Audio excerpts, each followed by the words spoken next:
Before going to any new topic, have workflow is a topic, right? Because we don't know that. So before going to Yeah. some theoretical concept within 5 minutes, so that what should we know about that workflow that is required for this course only. We go to the chat GPT, 5 pages comes and hundreds of links are there.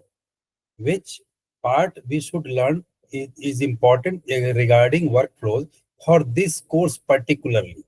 Only just give us the guidelines so that we can learn only that things which is required first. Another thing we will learn after that, but for the course content, what is required to solve the questions, especially GA2, GA3, GA4 or project, at least give us the guidelines. That is where because we go through the videos, but we after going to the graded assignment, we are saying that that video was not required at all, and we wasted all the time because other courses. Just it is my request or it is my problem. If it is possible, then it will be very helpful and for others also. Okay. Yeah, so the videos are optional in that sense. It's been deliberately designed that way because our previous data used to show that students typically straight away go for the graded assignment. They don't watch the videos or view the content. So when we saw that students don't do that anyway, we have structured our GAs in that way, in the sense that you can go directly for the GAs. And if you feel like you need some extra bit of help, then you can always watch or read the content that's in their report. Yeah, So that is that's okay. generally how they will That start. is okay. Just my request is just we are going to the workflow. So what is workflow? Just brief in that, and just give such thing. These things are required to know. You don't explain, but I will know. I will search in ChatGPT or the theoretical part, so that we know what is the workflow, how it works, like that. Yeah, so I'm going to do a workflow Okay. today, right? Just So that's what I this is said. my request. Okay. Yeah, yeah. So I will show the workflow. It's the same workflow as on Wednesday with some slight differences.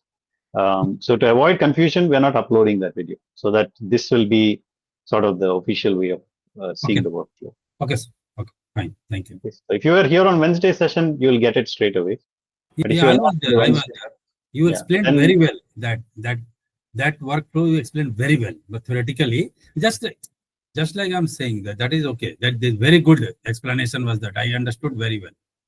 yeah. Thank you. So is my screen visible? Yes, sir. Yes, sir. Visible, sir. Okay. So I'll once again walk through this workflow. So this is the actual correct workflow. It's available on the GitHub repo. If you go to the discourse post, you'll see, and I think some of you got an email also about it. In fact, everyone should have gotten an email. But you can get the link from the repo for this image. There's also what's Okay. called a draw IO file as well in that same repo.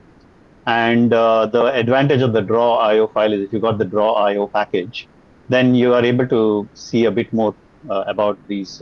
Sir, sorry to interrupt. You were Yeah. telling about Wednesday session. It is okay, but the Tuesday session on 30th September, Wednesday was 1 October. I am not able to access 30th September recording. That was also some Okay. problem on No, 30th no. September. Tuesday's session, I think that's will probably be uploaded to YouTube. So that will be on the playlist at any rate. Okay, sir. Sir, even Yeah. the 1st October thing is not there, sir. It's not there in the Yeah. First Yeah. calendar. October First is some October. problem, but Yeah. the 1st October is Wednesday, right? So mm, that's fine. Okay, let me just go through this briefly. Okay, so first of all, there'll be a Google form. That Google form that you will have to fill up will be eventually be put on the uh, project one page. I'm not sure if it's updated yet or not, but it will be there soon. And that Google form, you will have to put in an API endpoint, okay, which is the endpoint of your application, right? So you will create this application, which is this red chakra over here. We'll create an API server, which needs to have an endpoint that responds to a request that we are going to send it. So that endpoint you will put here. Okay. And today's session in particular, when Sujal takes it up, he will show you how to create this application, okay, which is this red chakra, which is the fast API server. He'll teach you how to create endpoints that do different things, a get request, post request that takes attachments. And if you don't know what get request and post request means, he will explain all that to you. But those are different ways of responding to requests that come to the server. And he'll also show you how to deal with attachments, single attachment, multiple attachments, all that. So that's your API server. It will have an endpoint that we need to contact. So you will provide what that address is. The next thing is we'll need a link to your GitHub repo. The GitHub repo is the code that is for this API server, right? How you created this API server. So that code will be in a GitHub repo, and you will provide us that one, the link to that GitHub repo. If you're worried about someone copying your GitHub repo, you can keep it private to begin with. And just before the deadline, you can make it public. Okay. So you don't have to make it public right from the beginning, but then make sure that when by the time of the deadline that it is made public. Okay. So that way you don't have to worry about people copying your code before. Third thing is you will need a secret. This secret you have to provide. And the purpose of the secret is so that your application cannot be targeted by anyone else except us. So you will say, who's here in this session? So I think it was Shrikant, or what was the name? The gentleman? Shrikant. Yeah, Shrikant. So, so Shrikant, think of a secret that you like me to know. Yeah. A single word. Hello. Yeah. Think of a single secret word you would like me to know. Yeah. What secret is doing with our workflows, and what secret is required to be learned? Just I want suppose here function of the secret. Yeah, I'll explain that, but give me a secret code word that Secret you will code like word. me to use. Yes. Secret code was 92. Okay, 92. Okay, As so I'll take that as the secret. Okay. Okay. So now Shrikant has given me a secret. Okay, only him and I know this secret. Okay, when I say I mean the IITM TDS server, because he has filled it on his Google form, right? So he has told me what the secret is. Now, when I contact his server, right, I will knock on his server door, right? If you can imagine that. And I'll say, hey, I need you to open this door for me. And he'll say, what's the secret, right? What's the secret code? And I'll say 92. So when I send this request, you see this blue box here, which says JSON request round 1. So when I send this to his server, right, in here, I will send also the secret, which over here it's labeled signature, but I'll just call it secret. Okay, and I'll put it and say 92. Okay, so when I contact his server, he has told me what the secret code is to access his server. He will open this packet and look at it. What the secret says 92. So then he knows, because he only gave the secret to me, he knows that this request is coming from IITM.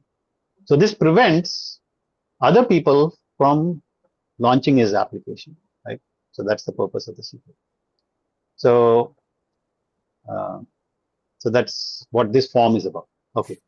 Now, once the form is created, we will send after the deadline. So remember, this form is before the deadline, okay?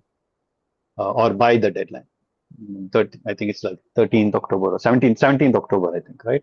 17th October by Yes, midnight. sir. So, yeah. So this has to be done before.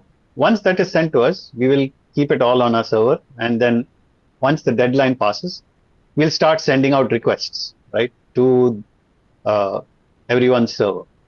So this request will contain some elements of a JSON body, right? And these are key value pairs. I won't specifically explain this right now because it will be covered in today's session. So I'll leave that explanation for later. But the only thing to remember is a packet is being sent to your API server, okay? And then it should immediately, so this is the slight difference from Wednesday. Immediately, you should respond back with a 200 OK. Okay. Don't worry about this user code at the moment. So it should respond immediately with the 200 OK. In fact, I'm going to make that change right now.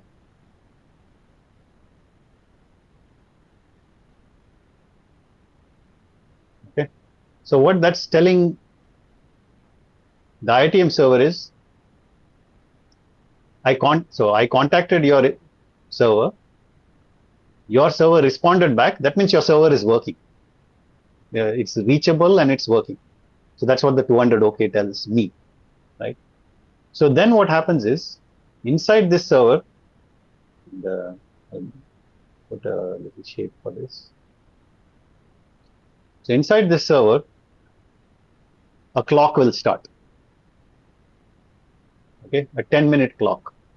As soon as I get the 200 OK from your server, a clock will start. This clock is for 10 minutes. So what's happening is, our server is going to wait for 10 minutes for your application to finish the task I sent it. The task came with this initial request. If you see here, inside this, there's a brief here, right? So this brief is a task that has been sent to your server. Okay, so it has to complete this task, and it sends me, your server sends me back a 200 OK response saying, yep, I'm ready to start processing the request you send me. So we start a timer and we wait. Now, meanwhile, your server, your application server, will do two things. First, it will it will contact GPT using the key that we have either given you, or you can use your own key. And it will create the application task that we wanted to create, right? And once it's finished creating that application code, it needs to create a GitHub repo, okay, dynamically create a GitHub public repo. So this didn't exist before. This came into existence now, okay, because you have, that's what the task that we require to do, which is create an application and then create a repo with the code that came out of the GitHub repo.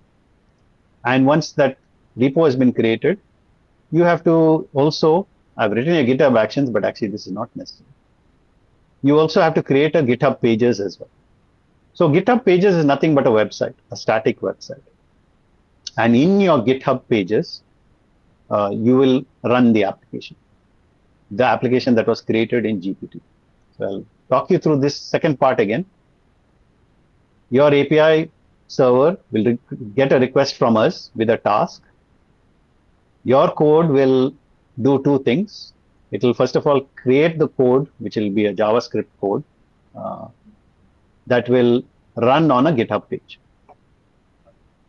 And your API has to create the new repo. It should be a public repo.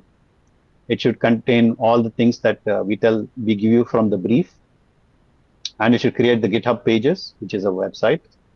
And then the application code from the ChatGPT has to be on this GitHub page to run that application.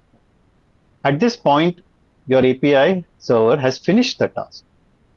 And it should finish it within 10 minutes. Once it knows it has finished the task, it then has to send a packet to us, just like we sent a packet to you in the beginning. Now this time you send a packet to us, okay? A JSON request, and it should contain whatever things we ask you to send back to us. So what we send back, what the specification of that is given on the tools for data science page, okay, the LLM project page. So if I show you here. So, sir, I have a doubt.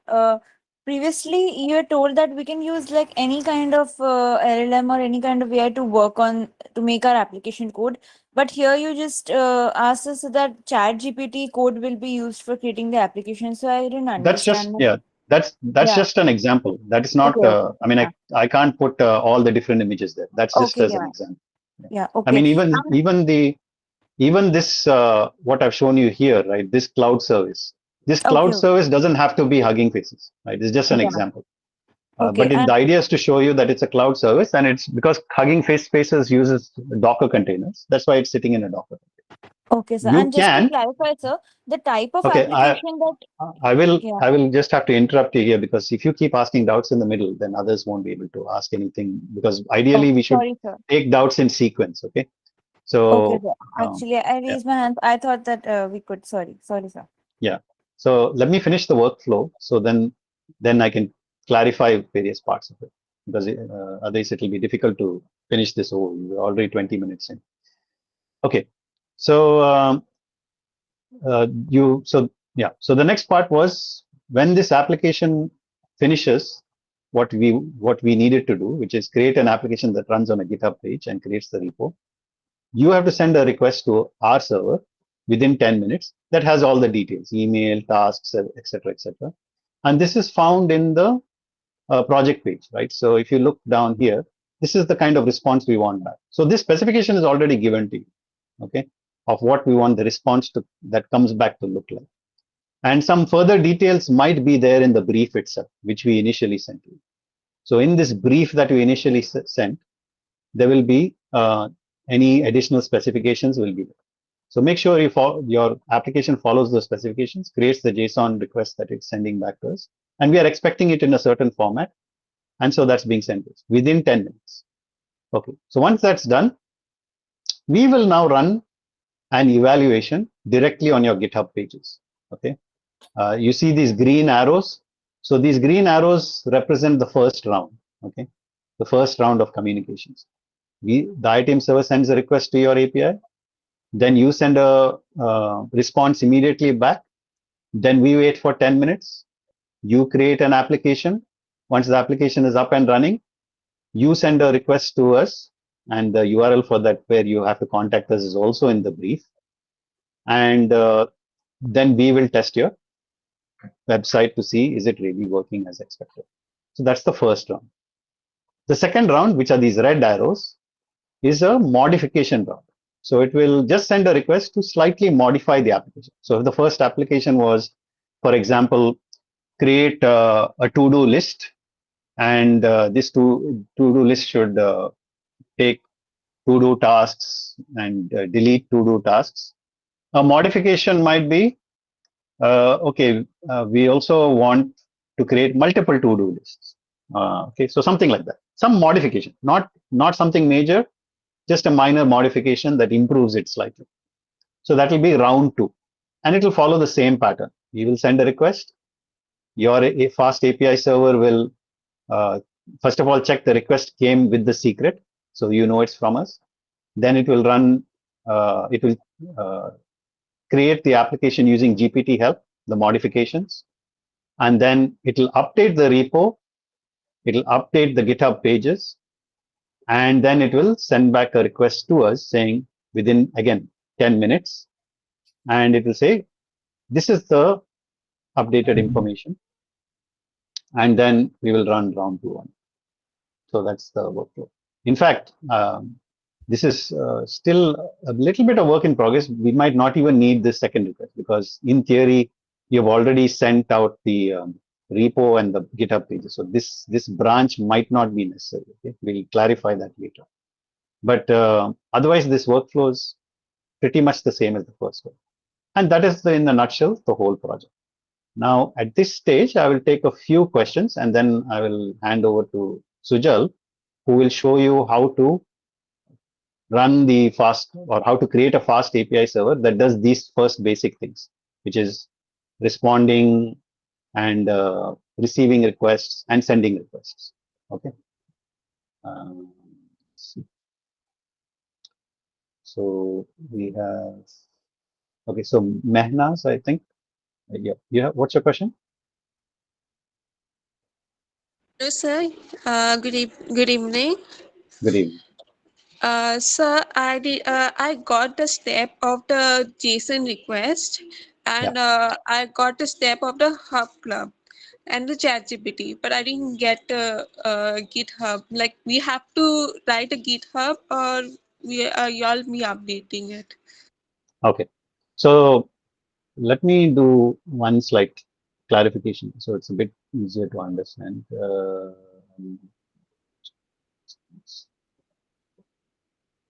So you will first have your original GitHub repo, okay, and this will contain your FastAPI. I know it's a bit small, but just give me a second. Okay, so you will have your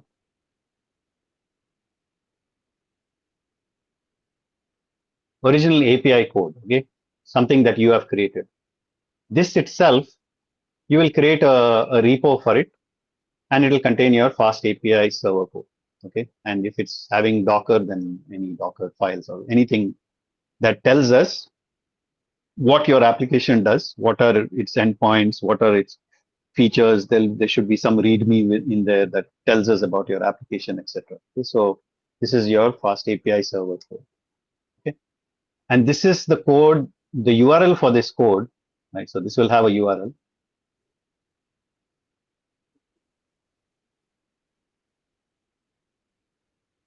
Okay, so the URL of this GitHub, that's what you will be sending here.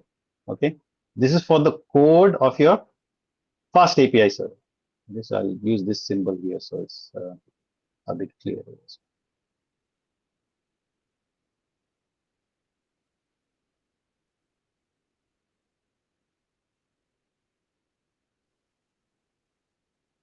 Okay, so this is your FastAPI server code.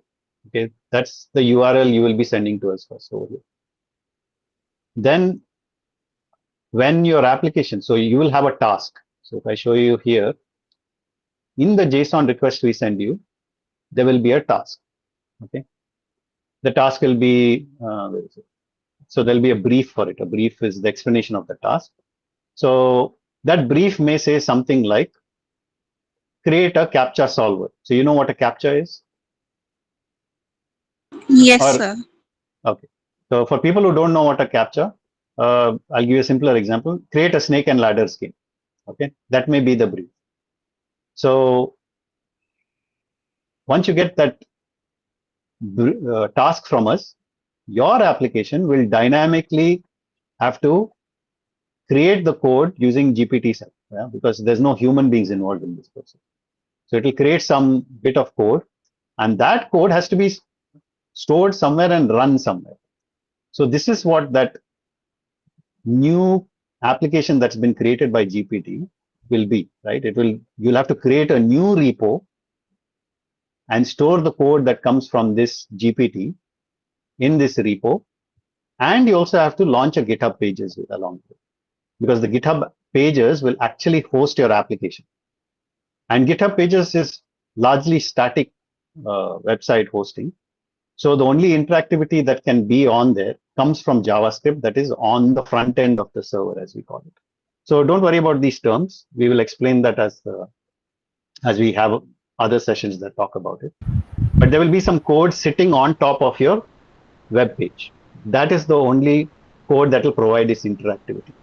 Okay, and that's where this second repo URL aspect comes in, which is what you send to us once this is completed.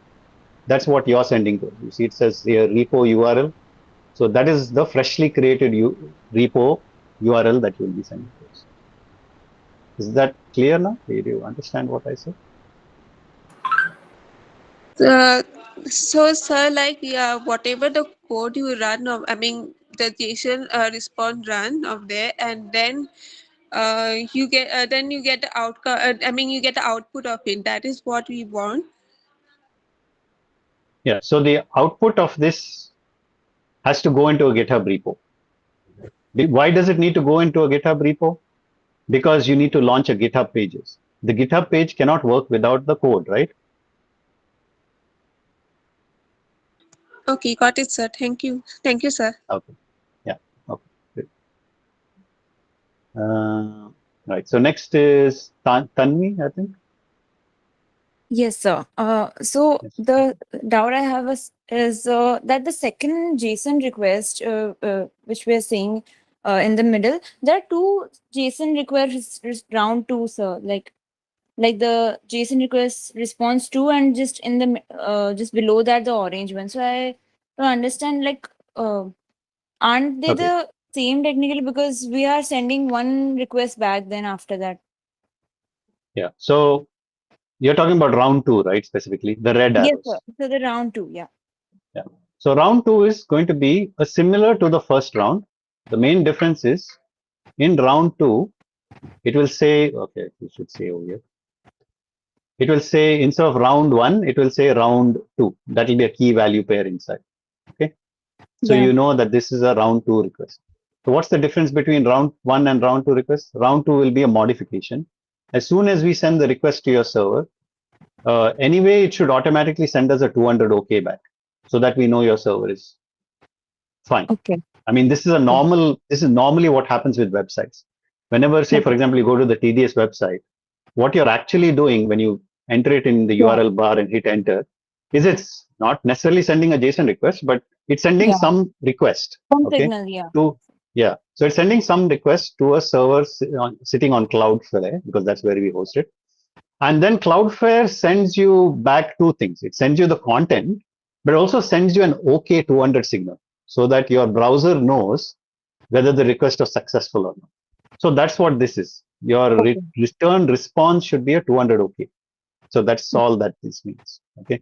The reason I put this in here is because some of you are very new to creating API servers, and you may not realize that these things are needed. Okay.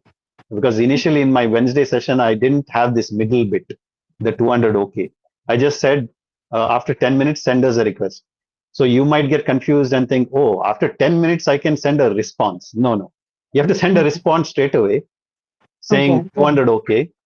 And then And within after 10 that, minutes, it does the job. Yeah. yeah. So there is a difference in the keyword. Okay. This is a response, a response to our request. Whereas this is not a response. This is you sending us a request. Yeah, so the same thing happens in the round 2 as well. First, we send the response, and then the modification happens in 10 minutes, and then we're sending a JSON request back. Yeah. Saying that, yep, it's ready. The modification is done. Yeah. Okay. And so the last thing is, I'm a bit confused that would we be knowing what kind of an application we're making in the beginning? No, right? Because we'll have to make an application which makes any application which on the spot is being given to it in the JSON response. Correct. Right? The beauty, correct. So that's the beauty of it, right? If I were to describe this project in a nutshell, basically you're creating an application that can launch a web service by just giving a prompt. Yeah. So that's what you're creating, which is pretty amazing if you think about it, right? Imagine how many times, say, for example, you know, a person who's running a Kirana shop, right? And suddenly he decides, hey, I want a website, you know, and you say, yeah, I can make your website. Yeah, just type in here this prompt, and boom, it creates the GitHub repo, it creates the web page, it's got interactivity, it's got everything, and it does it in 10 minutes. If you just rewind back 3 years ago, that would. When I read the when I read about the project first, and I was also very surprised that is it possible that we create something like a command client tool like which actually makes it on the spot. So Definitely you can. It's a fantastic project. It's a fantastic project. You can monetize it also. So you know it's a great thing for you guys to learn. Okay. Next is Shrikant. So I'll take only a few more doubts because we want to get into the proper meat of the session as well. Okay. Shrikant, go ahead. Yeah. I will not ask more questions because you told that in the last question that the FastAPI and creation of the workflow will be explained by somehow giving examples. Na? Google form. You will create and every session we will show this in the beginning, so you understand where we are working in the workflow. Okay, means you will explain now how to create this Hugging Faces, this API, and how to send this Google form to TDS server. It will be explained one by one, na? Yeah, everything will be explained. Google form is straightforward. There will be a Google form on the on project page itself. There will be a Google form. In fact, I think it's already there. In fact, it's here. Okay, so you can see here under evaluate, it says instructors will publish a Google form. So if you go here and click this link, there's a Google form waiting already. Okay. and says, So what's your URL? we have to create this Google form, or we have to copy just? No, you don't copy. You fill this form and send it to us. Okay. You will, okay. Okay. And Because when the deadline finishes, hmm, we will contact your application on this URL that you provided. So let's say, for example, your URL was http Shri Khan super server. Okay. this application will be created in the GitHub, no? Yeah, we will this Where it will, application. Yeah, where this it will be, this where yeah, it will be this located. yeah. So this form is to inform us, right? This form is to inform us where your application is. Okay, where this application is. That's what this form is for. Because we don't know where your Got it. application is, Okay, right? got it. Then where Yeah. exactly it will be? I'll show So you those, that. yeah, Okay, it will be shown. It will be shown. Show you yes, Okay. yeah. The He will second show you question- today how to do those things. Okay, second question. The 10 minutes time is fixed one by the TDS team. Yeah, we believe 10 minutes is probably sufficient. Yeah. Step by we send the Google form. API it will be again. It will take some time, and we have to stay online for that. No. See, What? I understand you're a bit confused about it. Yeah. But maybe what we'll do is we'll take a separate session for people who didn't understand this workflow at This a later workflow, time. yeah, I don't Yeah. know this how this Yeah, 10 minutes will be counted. Yeah. I realize you didn't understand it. Okay. Yeah. But we will take maybe a separate Yeah, you also session. told that you will take some FastAPI a special session for that, if it is Yeah. possible. FastAPI is today. It will happen today. Okay, Yeah. fine. Maybe Okay. after that we will be able to understand. Okay, fine. Yes, Then this yes. is a simple question. No problem. Okay. After that, maybe we finish with that. Okay. Thank you.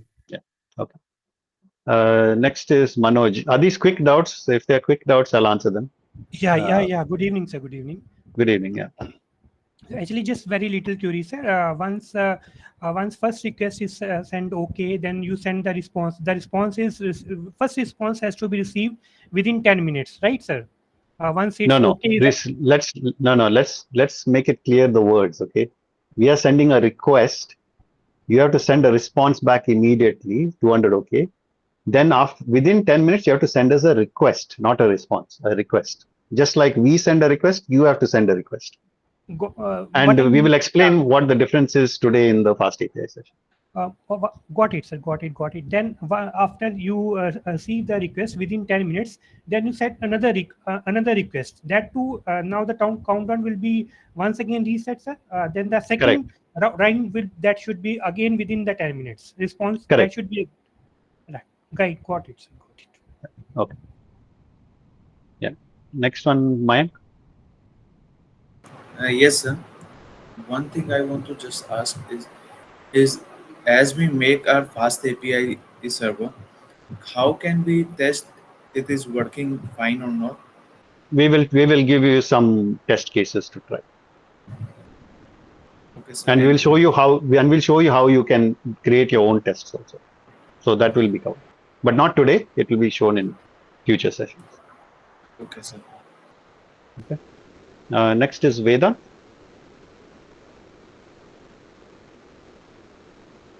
Sorry, sir, my doubts are cleared already in previous doubts. Okay, that's fine. That's good. Karade? Yes, sir. So for the second request, the first request, we are sending the 200 immediately, and then we Yes. are doing the post request. So for that post request, we will require the endpoint. So that we will get from the first request itself. Correct. So it's also shown on the project page. But in this first request itself, we will actually send you what's called evaluation URL. I'll make this bold so you can see. So we will send you where to send your request to. I don't know if you can see that, but Yeah, I got it, sir. Thank you. Suzanne. so we will tell you where to send the request. Got it. Thank you. Okay. Yeah. Next, Heman. So actually, I was thinking about the caveats the application might have. One of my doubt is that let's say there are multiple files when you have given me a project brief and I've instructed LLM to make something, and now that thing has gone through multiple files, and then you've instructed me to update something. Now the context for the, like, I have to again go to the DLS and then send again the API call to the LLM I'm going with. So the contextual, or we have to just only make one file for the all of the app, let's say HTML, CSS, and JS all in inline. It's how you decide to design your project. That's what I can say. I mean, you're talking about context for modification. Just give it the repo, right? You can give it the repo code it created before. Say this is a new task and this is a modification that has to be done to it, and then it should produce new code for you. All you have to do then is just update the GitHub repo that was created initially, and then push the changes to GitHub pages, and then it will be available immediately, right? So that's how it works. Okay, that's fine. Thanks, sir. Next is Hemang, I think. Is it Hemang? No, Anand Murthy. Yeah. Hey, hi, Carlton. Anand here. Hi, good morning. What my question is, in that the fast API, I can see, like, do we need to create a backend database as well, like the one in SQLite, where we can store? I don't think so, because it's unlikely to be necessary. Because remember, the application that you're creating will be actually running on GitHub pages. Okay. This application, how you create it, it is up to you. You want to put a SQLite database in there, I don't see a reason for it, but it depends on your logic. Yeah, I was just checking whether that knowledge is needed. The second thing is, like, the GitHub pages, are they an alternate for the Swagger, where Swagger API, where we are checking our responses? Like, No. GitHub pages is a proper web hosting service.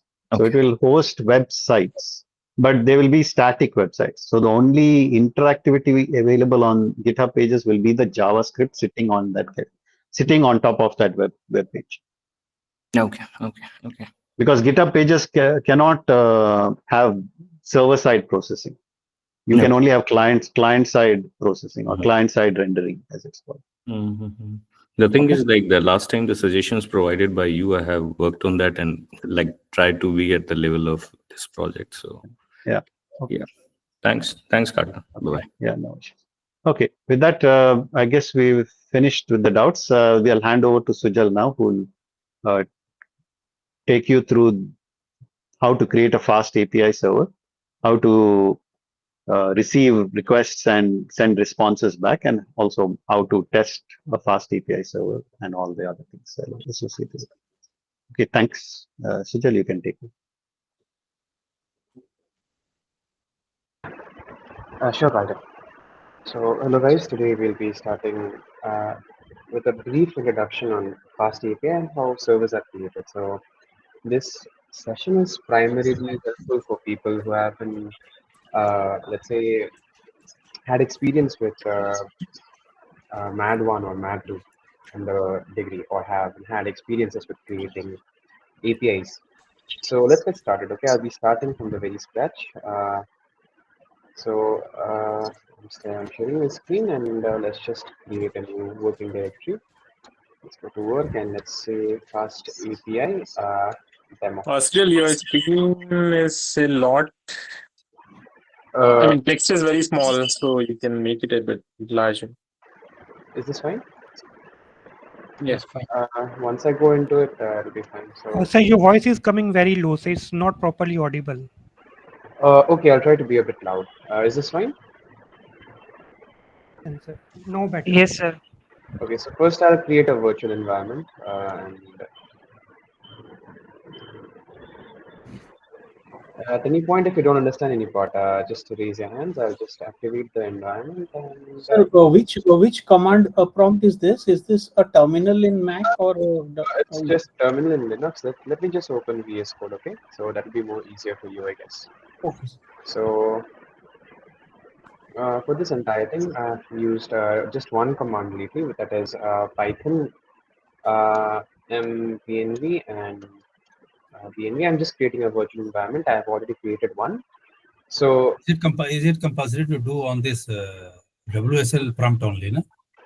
You can use PowerShell as well. So in PowerShell, I think you have VNV, and then there is Yeah, that I know, but You know, both right? will work for our. It will work as long as you are activating your virtual environment. It's fine. Okay. Even if you don't, Okay. it's not a big issue. All right. Okay.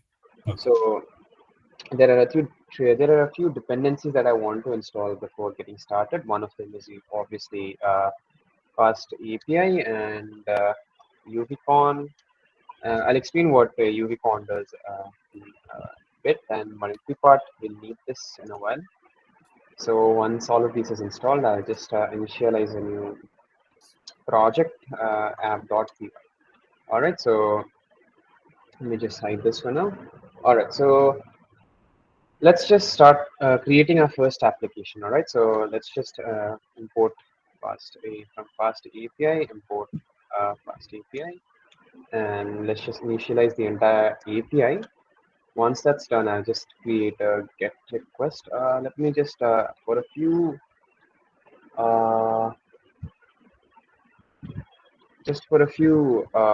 get requests, I'll just disable the chat completions. Once you get the hang of it, I'll turn it on. Okay. So it's a get request on the root endpoint, and let's just have it as home. All right. So this is the home endpoint, and we will be returning a JSON file that has the message hello from TDS team. All right. So this is a get request. All right. So what does anyone over here have a bit of idea about what get request is? We should mention the methods also, na here. Method is equal to. No, Not required. No. Over here, it's just over here, right? So I've already mentioned it over here. So before starting, right, today's main agenda is like explaining what get and post is in the very beginning. So for those of you who don't know, right, so get request is basically used to retrieve data, all right? So basically used to retrieve data, whereas post request that we will be getting on to later is used to send data, all right? So uh, post request is basically used to send data. I think some of you guys who have done this course already might find this a bit boring, but this is where we are starting. Okay, so we're starting from the very beginning. And now we need to run the server as well, right? So we use this UVCon. So what is UVCon? All right, so UVCon is let's say a server, let's say, or in a more like let's say if we go with the correct terms, right? It's an asynchronous Python server, right? And it is like a gateway, I would say, right? So the What is asynchronous Python server? So I don't want to get that in detail. So UVCon is just, let's say, an ASGI, asynchronous server. A stands for asynchronous, S stands for server gateway interface, right? And what does asynchronous mean? Asynchronous, like let's say if I had to give an example in non-technical terms, right? So I would give an example of a chef. So an asynchronous chef is like someone who starts cooking pasta and he also waits while the water is boiling, but he's doing all of those things at the same time. All right. So that's what asynchronous means. So let's just start the server. So this first app is the file name. Okay. This is the name of the file. And the second app that I'll be writing over here is this variable over here. All right. Which And variable? this one. Got it? Yes. Yeah. And we can start this with just this much as well, or we can just we can write reload as well. What does this reload do? If we make any changes in our application, This UV code is part of the FastAPI installation. No need to install separately. I actually had to install it using the pip install. Right. So UV code separately required to be installed. I have installed it over here. If you can see. Okay, right. FastAPI UV code Python. Yes.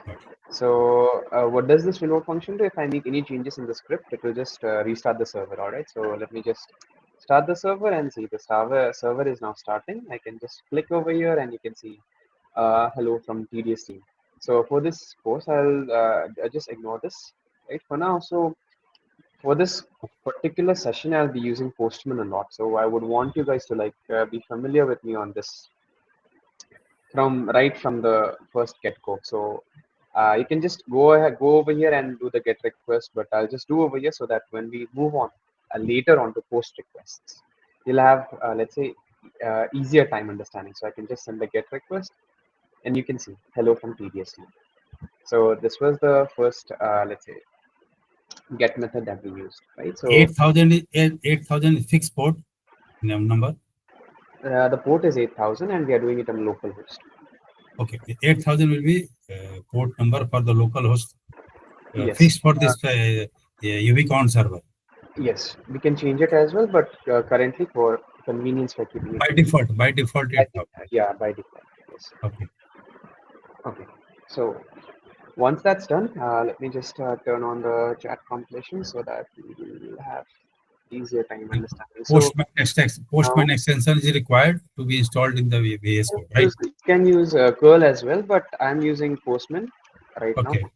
Okay. So I'll show you how to get things done with curl as well. Okay, fine. So the next thing we are going to do is just a second. Okay. So next thing we are going to see is path parameters. All right. So just 1 second.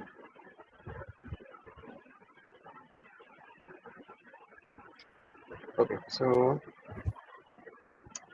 before this get function, let's say I have a list of items, right? Like let's say item BB, right? Not date is I want it to be item BB. So I want this to have, let's say the first one. Okay, yeah, this is fine. Let's give the item some names. Okay, so let's say this is apple. Let's say this is a banana,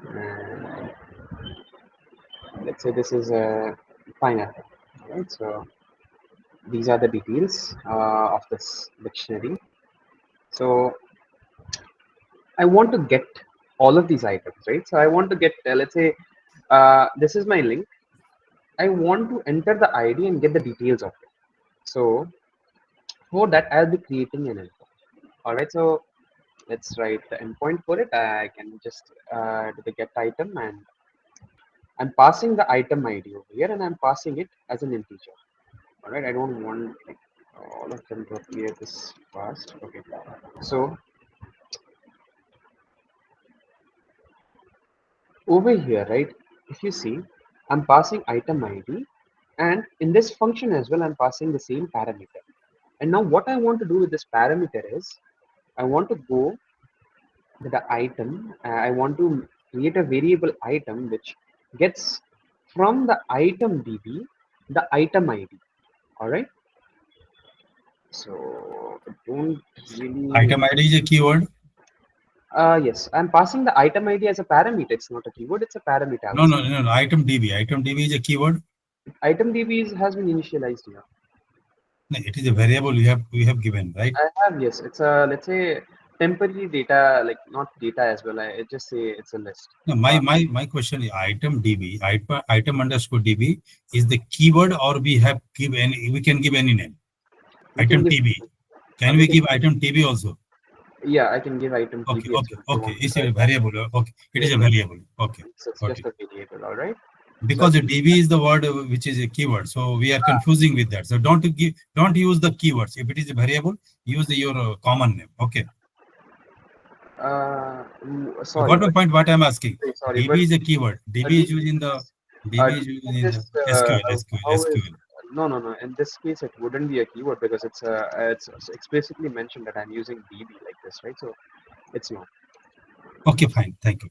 Got it. Okay. I hope you, let's say, get convenient with all of this, because in a lot of sessions, I don't think this is like, let's say, the convenient way of doing things. So just for now, I'm keeping it TB to avoid the confusion, but I would not do this again. All right. So if the item exists, right? So what does this? I'm trying to explain every line by line. Okay. So the first line, what we are doing is we are querying this. Okay. So if in the item DB, right, over here, right? If we have this, right, this will go in here and return the entire thing, else it will return the error statement. All right, so this is it, and the changes have been done. Now I'll just copy this entire URL and paste it over here. I might have to restart it, I guess. So I'm just passing one for now. Let's see if it goes ahead and see. One, it's able to render one, right? If I do, it will show me banana. And if I do 3, it will show me, I think my screen size is too small now. I think it's fine. Yeah, yeah, It's sir. fine now, right? So 3, right? So it's able to render an apple. But now if I, let's say, enter 5, will it be able to render it? What do you think so? No, No, error. right? Not Item, found. Not found. right? So I think this much is clear, right? Yeah.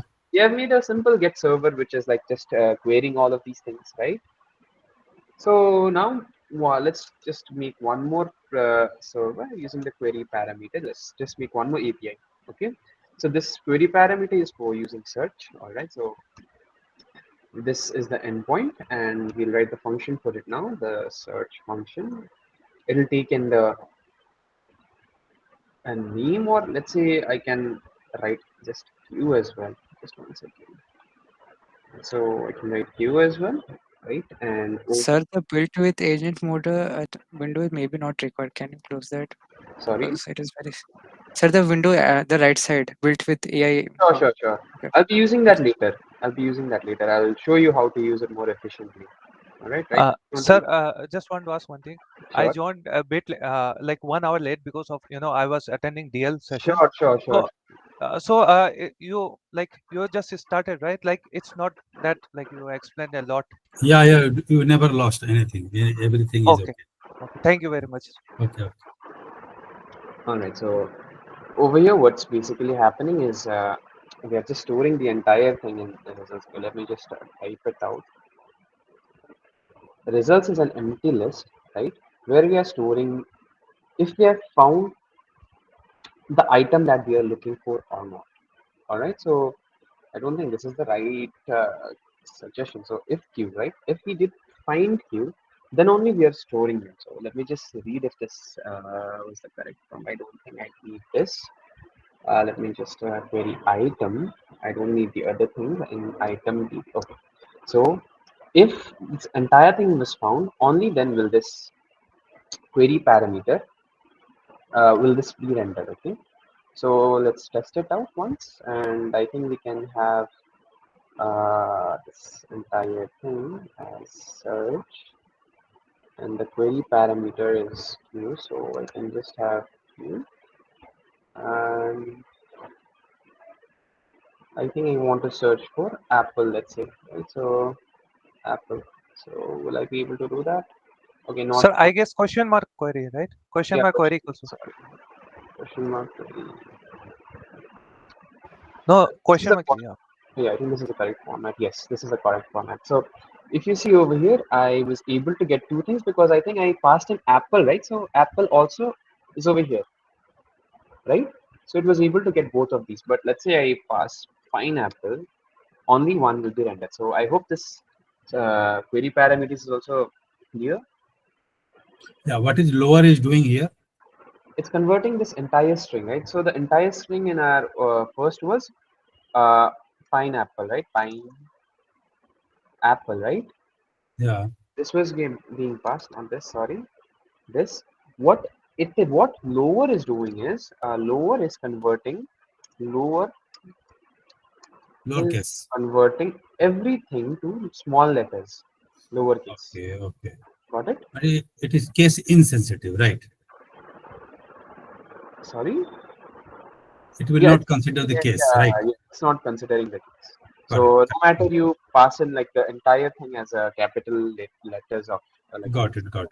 they just convert the entire thing into lower letters. That's it.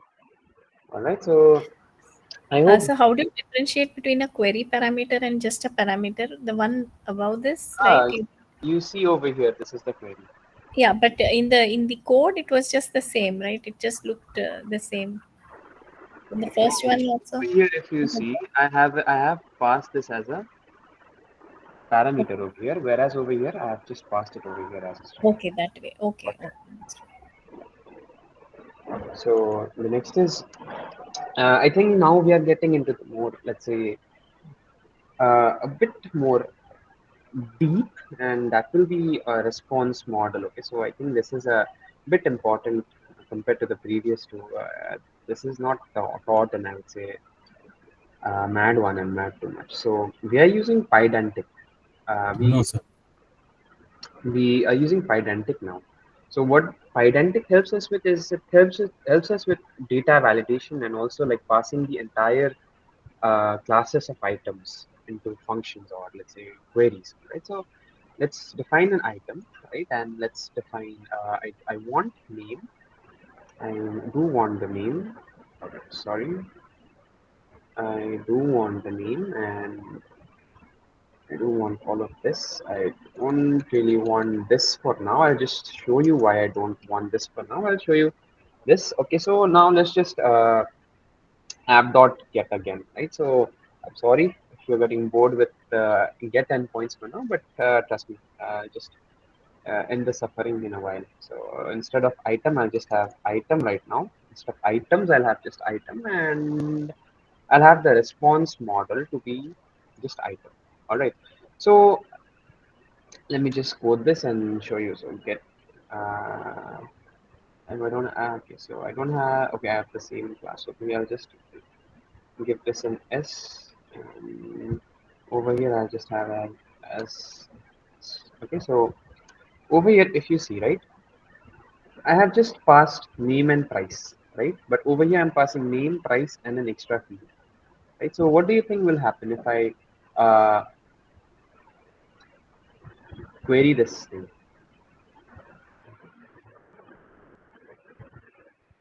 Get item is a function, no? Yes. Right. So An item, go to the item. Sorry. Where is the item endpoint? There is no endpoint of item, no?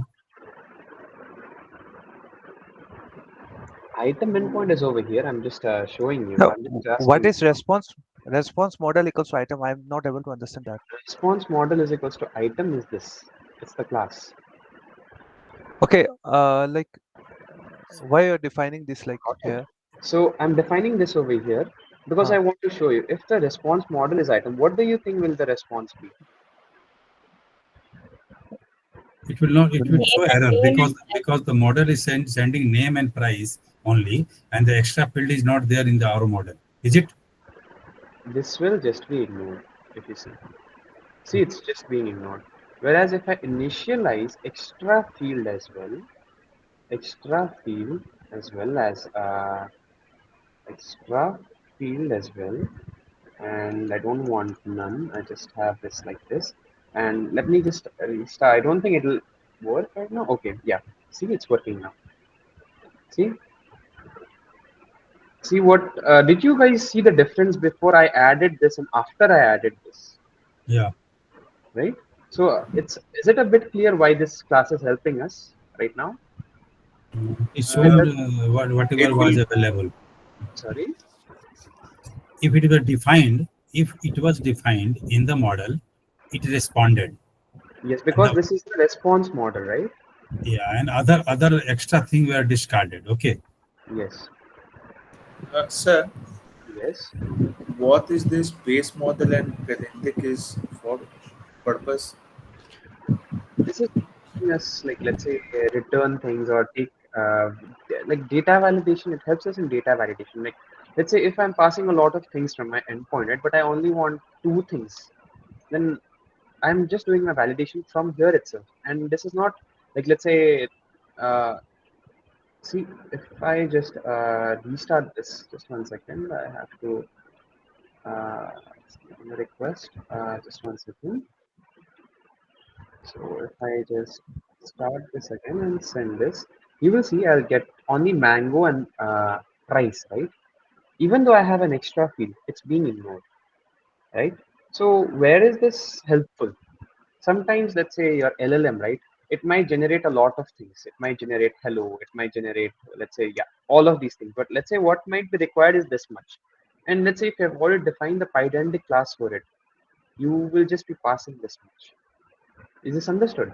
It's a pretty, like, let's say, a bad, as an example on the badder side, but this is like, let's say, if a function is generating more than it's required to, right? Pydantic will ensure that your response model follows whatever is required to. If you just pass it over here. It's like patch patch Uh, request. Patch request. Not, Like we have put patch, not, all these methods, right? not really. It's just the way of like validating things. And this is done by the Pydantic.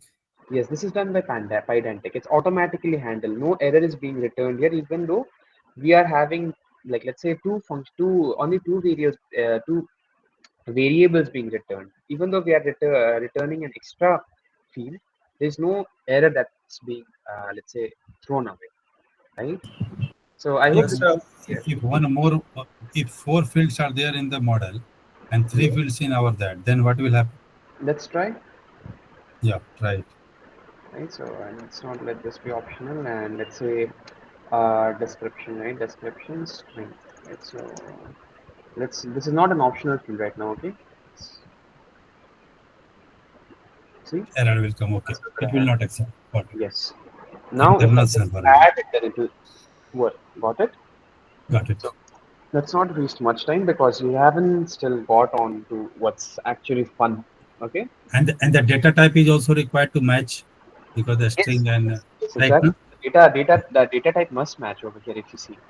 That's Okay, why if we you are. write if you change float to a string, it will show error, right? Oh yes, that's Okay. expected now. Okay, got it. Okay, please. All right, so let's start with post endpoints now. Okay, post methods. Okay, so first let's just since we have already started with the Pydantic class, right? So let's just start with this. Okay, so I do need the. I think I will need this. I will need this, and let's take integer variable, right? Let's take age instead, right? So let's take age as integer. So I hope this is clear, right? So let's have a post request now. All right, so post is for sending data. Okay, so post request on users, and let's say we create a user, and if you see over here, we are passing the Pydantic class. Got it? This Pydantic class we are passing it for the users. Got it? Excuse me, Yeah. sir. Yes.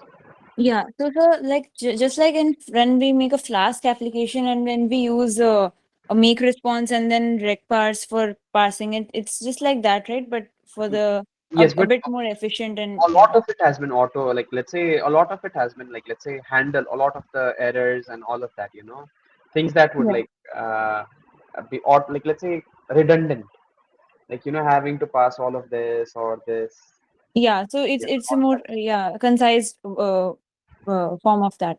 Yes, exactly. So let's create a new user, and message created is fine, and user, I want it to be in this format. No, let's have it in a dictionary way. Okay, so let's have it in a dictionary, and also sure, let's just create a list to show you if the users are being created or not. So let's just have I don't want users to users and TDS. Let's do TDS. All right, let's create a list, and yeah, I want to append the user in the TDS list. Okay, so if you see, now we are going to get a bit more, let's say, geared up with Postman. So if you see, right, I want to abuse with, I want to, let's say, get started using this endpoint, right? So I want to use this endpoint. I'll take this endpoint, I'll paste it over here, and I will go ahead and do the post request over here. I'll go to body, I will go to raw, I'll go to JSON. All right. So now I'll show you two ways of doing it. Okay, one will be the post request, which is like let's say What is raw is doing? What is the function of raw? it's just enabling us to pass the data in JSON, text, whatever format we want. Okay, Okay. raw data. Yes. So over here, this is the function, and this is our class, right? So from here, we want to take username, email, each. All right. So let's just have the JSON for it. and have username. Let's have Sujal as the username, right? And let's have uh, what's the was the second one? The second one is email, and Email and age. yeah, don't forget the commas over here, and email. Okay. And email is, let's say, 23F200. Okay, let's just have this, and age is, let's say, 21. Okay, so okay, 21. So let's just pass it. Yes.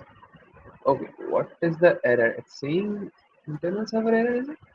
Email should be in the format, is it? Just 1 second.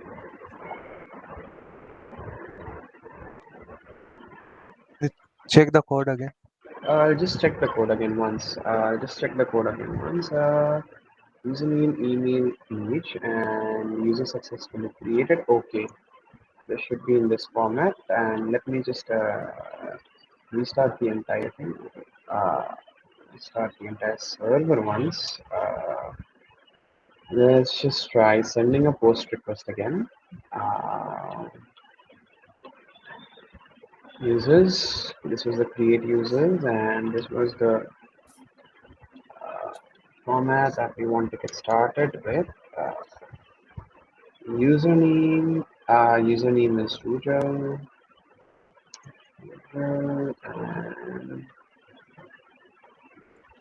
You written something user.dict, something like. yeah, that's it. Yeah, because I wanted it to be in a dictionary format while returning.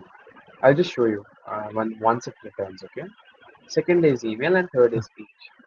Second is email, so I'll just have 22 whatever, right? So and last one is age. I can have age as 201. Okay, so it's just an integer.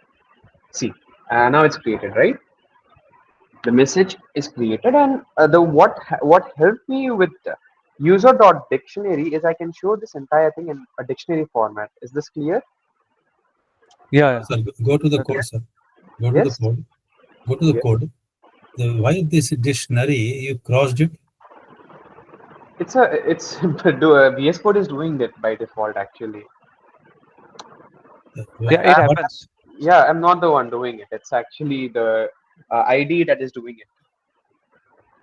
Okay, this. Okay. Okay, got it. Now I want to show you some more things, right? Let's put in users in TDS every time. Okay, sorry for that. Users in TDS every time. All right, so let's have over here. Sorry, not over there. Over here. I just have some more users added. Okay. So if you see every time I add users, you can see it's over here in the terminal, right? But as soon as I restart the server, all of this data is gone. Okay, because it's a list. It's not let's say database that is somewhere. It's just there as long as you're having the server up. All right. So since this is done, I want to get let's say introduce validation as well. All right, using the Pydantic class itself, I'll show you how Pydantic class is helping us validate data in the backend very easily. For students who have done what is that course? Sorry, MAD 1 and MAD 2. I think you guys will be able to see why this. Sir, just a question. Yes. Sir, whatever we are doing, like this is just for the project, right? Project of TDS. Yes, but it's more of like a brief introduction to FastAPI and creating API servers for people who haven't had experience with MAD 1, MAD 2, or creating APIs in general. Okay. So this is a part of TDS or like It's a part of TDS, but it's a very minor part. If you have done MAD 1, MAD 2 already, this session wouldn't help you much. Okay, so in project I don't have to use Pydantic like based on it on my own choice, right? You might have to use it because I might have. yes, you might have to use it depending on how you're proceeding with the code. Like I'm directly using FastAPI then, like without this. Depends on how you're creating this requests, now. Yeah, because I never use it, that's why I was. Yeah, so it depends on how you're using it. So Okay, Thank you, just sir. to create one more Pydantic class, right? And over here, if you see, right, I'm doing one thing over here. I am having the username length to be a minimum of 3 and maximum of 50. And email str. What is email str? It doesn't allow me to put anything in the field. If you see over here, right, in the terminal, I was able to put email as anything, integer as anything, right? My name is the length of anything, and it was accepting it. But if I have this Pydantic class now, this model over here, Pydantic model, right? It will not allow me to enter just whatever I want. It'll have to process certain checks. So if I just like let's say send a post request on this, uses advanced create and the same thing here, right? So it's the same thing but with a different endpoint, right? If you see, I won't be able to pass it. Okay, I have to install email validator. Just one second. Let me just copy this. Okay, let me just copy this. With with install Pydantic email. Alright, so this is done. Let me just start the server This again. pip install Pydantic email is only to just check the format of the email, is it? Yes, just for this. I've installed the only for this. Mother, only one thing it will do, right? Yes, only one thing. If you see, if I start, see, it will tell me value is not the email address, right? And also the age should be less than 120. Got it? Now, if I let's say have a valid email, like let's say crab at the rate 123.com, right? And let's say the age is below like, 21, right? What is it again? 200. Okay. Oh, 200, yes. It's showing me 200 and the entire thing is printed. Just ignore whatever is shown here because over here you can see that the entire thing works, right? So I think the error is because, oh no, there's no error. All right, there's a 200 error. This is a 200. This was for the previous one. All right, so let's go ahead. I think this much is clear, right? Now I want to show you what may be like actually really important about uploading files, uploading content. Is that fine? And this field you created for the integer is all this will be covered in Pydantic normal. Yeah, But this is special, like Pydantic is already checking it. So you don't have to as- create another class. Like you don't have to like if let's say you were doing in class, right? People who have already done class, please help me out. What is the code that we write? If yes, exactly this, right? if user is Or less than a two. if user is like greater than 120, then return user must be less than 120 years old. Must be Okay, Yeah, okay. lot of manual work. then yeah, lot of manual work. Whereas over here, I can just say this much, and it's automatically doing the work for me, right? So this is where Pydantic class helps us. So this is one thing, and now I think we are moving on the more, let's say, a bit gearing up, right? So next is uploading files. Okay, single file example. Okay, so I'll be uploading a single file, and I'll show you how. Okay, uploading a single file example. All right, so over here from for now we have to import upload file and file. Yes, these are the two things we need to import right now. And fast API we have already imported. And okay, so the code for this is correct. And if you see what is async over here, why have we written async over here? Does anyone have any idea? We are uploading a file, so it will take time. You know, it's no. That's why we are using asynchronous. Yeah, but not just that, but also we can upload multiple files as well. That's Yeah, right. yeah, Multiple endpoints, right? yeah. Multiple, it will take from multiple users or multiple file So system. it basically it promises us, okay, you do another work, I will keep returning. You know, I Yes, will finish yes, more. exactly. I don't want this return statement now. Why? Because I want to see the contents of the file, right? So I will await file read. Okay, contents is equals to await file dot read. And now I want to return. Do I want to return the file name? Yeah, that's fine. I want to return this. I want to return this. I want to return this. Size is also fine. But I think the main thing that I want to return is contents of the file, right? So I want to return the contents of the file, and the contents will be, yeah, I want to return the entire, okay, I don't want just the first 100 characters. I want to return the entire thing actually. So there's that. I think that's fine. Okay, what's wrong? Yeah. Indentation is not required here, no? No, Anywhere we can write, right? no. It's just a JSON object that we are returning. This is a JSON Okay, object that we are okay, returning. Okay. okay. So that's all I want to do. And let's create some files now. Okay. Let's create some files. So let's have animals dot, or let's say cars dot JSON. All right. So let's just have cars dot JSON, and let's have cars automatically will fill in some things. And let's say I want to have let's say another example for SUVs. We count 3A, and let's say I want some more examples, right? So status success, right? So let's say this is my first example, right? So over here I'm passing this pass this thing over here to file upload. So what will I do? I just copy this entire URL and paste it over here.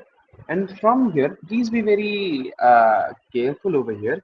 You have to go to, just one second, I'll create a new HTTP request. I don't want to. Enlarge, slightly enlarge the window, sir. Sorry? Yeah, yeah, okay, fine. It's fine now? Yeah, it's fine, okay. All right, so first thing you need to do is go to post. You need to select the URL. So my URL is upload file. So let me just use this, and instead of this, let's have this as upload file, and it's in form data. You have to go to form data, and you have to ensure that the name is file. Okay, this is the file that we are uploading, so you have to ensure that this name, this right here, okay, this file over here is what you File is a keyword. Yes, file is the name of your variable, right? You have to pass this over here. You have to select the file, and once that's selected, you can pass this, and if you see, this entire thing is being rendered. Understood? So can you repeat, please? Yeah, once again. Okay. So what you posted? How did it? I went to body and I went to this form data.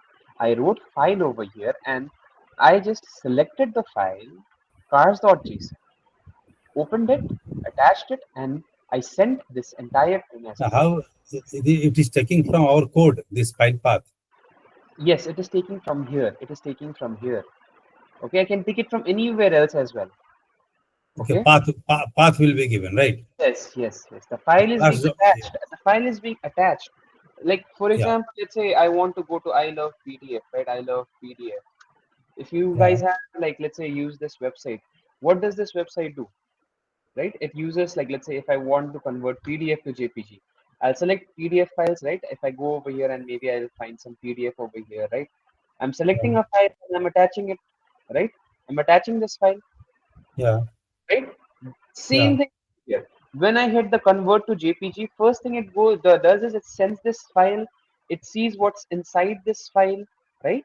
And then after the content has been passed, it will convert the entire thing into JPEG. So this is an example of how this I love PDF website is working. I hope you guys have at least have some experience using these sort of. JSON.parse, we have to do that. Sir, like in Flask and Flask RESTful, we have to import a library called JSON file. So in the Fast API, it is already converting JSON by itself. Yes. Thus, with Flask, right? The entire thing with Flask is, you can say FastAPI is Flask, but much more better. And let's say it's on par with Node.js in terms of delivery and time. All right, so the entire syntax remains the same. If you see with Flask, the entire syntax is the same, right? Most 90 to 95% the syntax is same. But Okay, sir. in So what terms is of this UTF? UTF, sir? What is this UTF at? UTF, right? So it's a Yeah. code. It's a code. If you see, if you look into like let's say the documentations for UTF, right? Uh, Okay, okay. UTF right? So of the fonts, yeah, not characters, fonts actually, not That's It's Unicode, I encode believe. is encoding like yeah, you can it's say not character character encoding. Got it. encoding. Yeah. Got it. got Universal, universal. Yeah. that's it. Got it. So Sir, UTF. I'm just not able to understand like how you are taking file. Like in HTML, we do input type equals to file. Here, how you are taking like, I'm not able to understand your query. like in HTML, we are using input type equals to file, right? For taking file inputs. Over here, is it? Content type equals to file. Read this one, right? Okay. Which Is line? Read file. No. I was just checking, in the similar what kind of techniques we are using in this one. Like Okay, I know the techniques in HTML that I have to write input type equals to file, but here I don't have any idea. So like, got it. So okay, we can use an example of JSON as well. So sorry, CSV file as well. So we can write animals.csv and we can pass this entire. accept equals to PDF, image, CSV like that. Yeah, we can use that. And over here, if we go to body, we can just pass the newly created CSV. Okay, just a second. I haven't populated the CSV right. So let's just write name and species, age. It will just help me generate the entire thing, generate more, right? So I can just Yeah. do this. I can just select this. I can just attach this. Once it's attached, I can just send this. And now if you see over here, down over here, you can see the entire thing is returned to me. Got it? Is Yeah, it? that's that one. Okay. I was confused in the input, like how we are taking the input. Output I am just very clear. I don't have Okay. Now we are going to do something that's something that I use. Okay. I don't use Postman, this interface a lot. Why? Because this takes, let's say, some time to like entirely fill in the entire thing. So what I can do is I can just ask this Copilot. Okay. So there is an endpoint. There is an endpoint. Upload file. Upload file. File. Right. Write a curl request. Write a curl request that will help, that will send the You are writing the Copilot. cars.json in as an attachment, Okay, there is an endpoint. attachment. All right, so this is how I do it, because Postman, it's very convenient. Okay, I can see everything happening right in front of me, but since I already know how it's all going, this is much more simpler for me. Why? Because Copilot has already generated the Postman this thing for me. I can just copy this entire thing, open my terminal, right? I can open my terminal, I can paste it, and I can see everything over here, right? In a matter of like 10 seconds, right? So this is how I like doing things. Just a minute. Once again, you went to the Copilot and put this our ad content. Okay. Yes. The questions we put, it can be in any format or the standard format to put, just like what you use in the chat GPT. It depends on how you prompt, Okay. how you give prompt. Okay. So now with this in mind, let's go ahead and let's write the code for multi-form data. Okay. So this was just one single line. Okay. So it already knows that I want to do multiple files. Okay. So let's just write app.post and I want to upload files this time. So it's, yeah, files. And yes, this entire thing is correct. Yeah, this entire thing is correct. So just to explain you the code, what is happening is we are taking in right now. If you see, we were taking only file, right? We were writing file, but now what do we have to write? Any hints? Pardon? Files. What the question? Right? Before we were writing only file for the single form of data. Why? Because over here there was only file. What do we have to write now for multi-form data? Multiple file data, sorry. Files, Files, right? because So the just have to, parameter is files, right? yeah. And over here as well, the parameter, the endpoint is files. So I'm writing these two things, and now what is happening is we are just making a list and appending everything over here. All right, so we are just going through both the files, all the files that have been attached. So what I can do is I can just attach this entire thing again. So files, text, file, I can just select another file that was cars.json, right? Let's try attaching the same file again, right? So let me try if this works or not. I haven't tried it as well if I attach the same file. Okay, so hopefully it should work. So if I just send this entire thing, okay, 404 not found. Okay, I think I have entered the wrong URL, is it? Upload files. Now, what do you want to do with this uploading again and again, this cars.json? TTL not found. Why is it saying that? No, I'm just. I think you haven't saved the file app.py. Oh, Changing yeah, the name. yeah, I haven't saved it. Sorry. Thanks for telling me. Let's see if I can do this. Yeah. Now it's able to return me, right? The first file is animals.csv. It's over up till here, and then the second is cars.json. So is this understood? Okay. Right? Is this function understood where I'm uploading multiple files? Is this understood? Multiple files or two files? Now go to the code. Context await file this. File name, file name. File.content. Okay, return files. Files was the parameter. Okay, got it. Yes. File Got it. details. Now I can now again I'll just show you where I use Copilot a lot. Instead of like going here manually clicking all of these buttons, I can just say there's an endpoint upload file that will send cars.json and and excuse me and animals.csv as attachments. Right, so I can just pass this and let's count some seconds. 1, 2, 3, 4, 5, 6, 7. In 7 seconds it was able to generate for me. I can just go to my terminal, paste it, and in a matter of 10 seconds it was able to get the entire thing right here for me. And the good thing about this is I can just save this somewhere, right? So I can just save this entire thing. Okay, so okay, I'll just copy from here and I can save this entire thing as a test dot txt. Okay, test. I can just save this entire thing over here, and whenever let's say I have put the server up and all of that, like let's say I can just put my server down, I can just close all of this, right? Where are you saving this file? This I'm just content?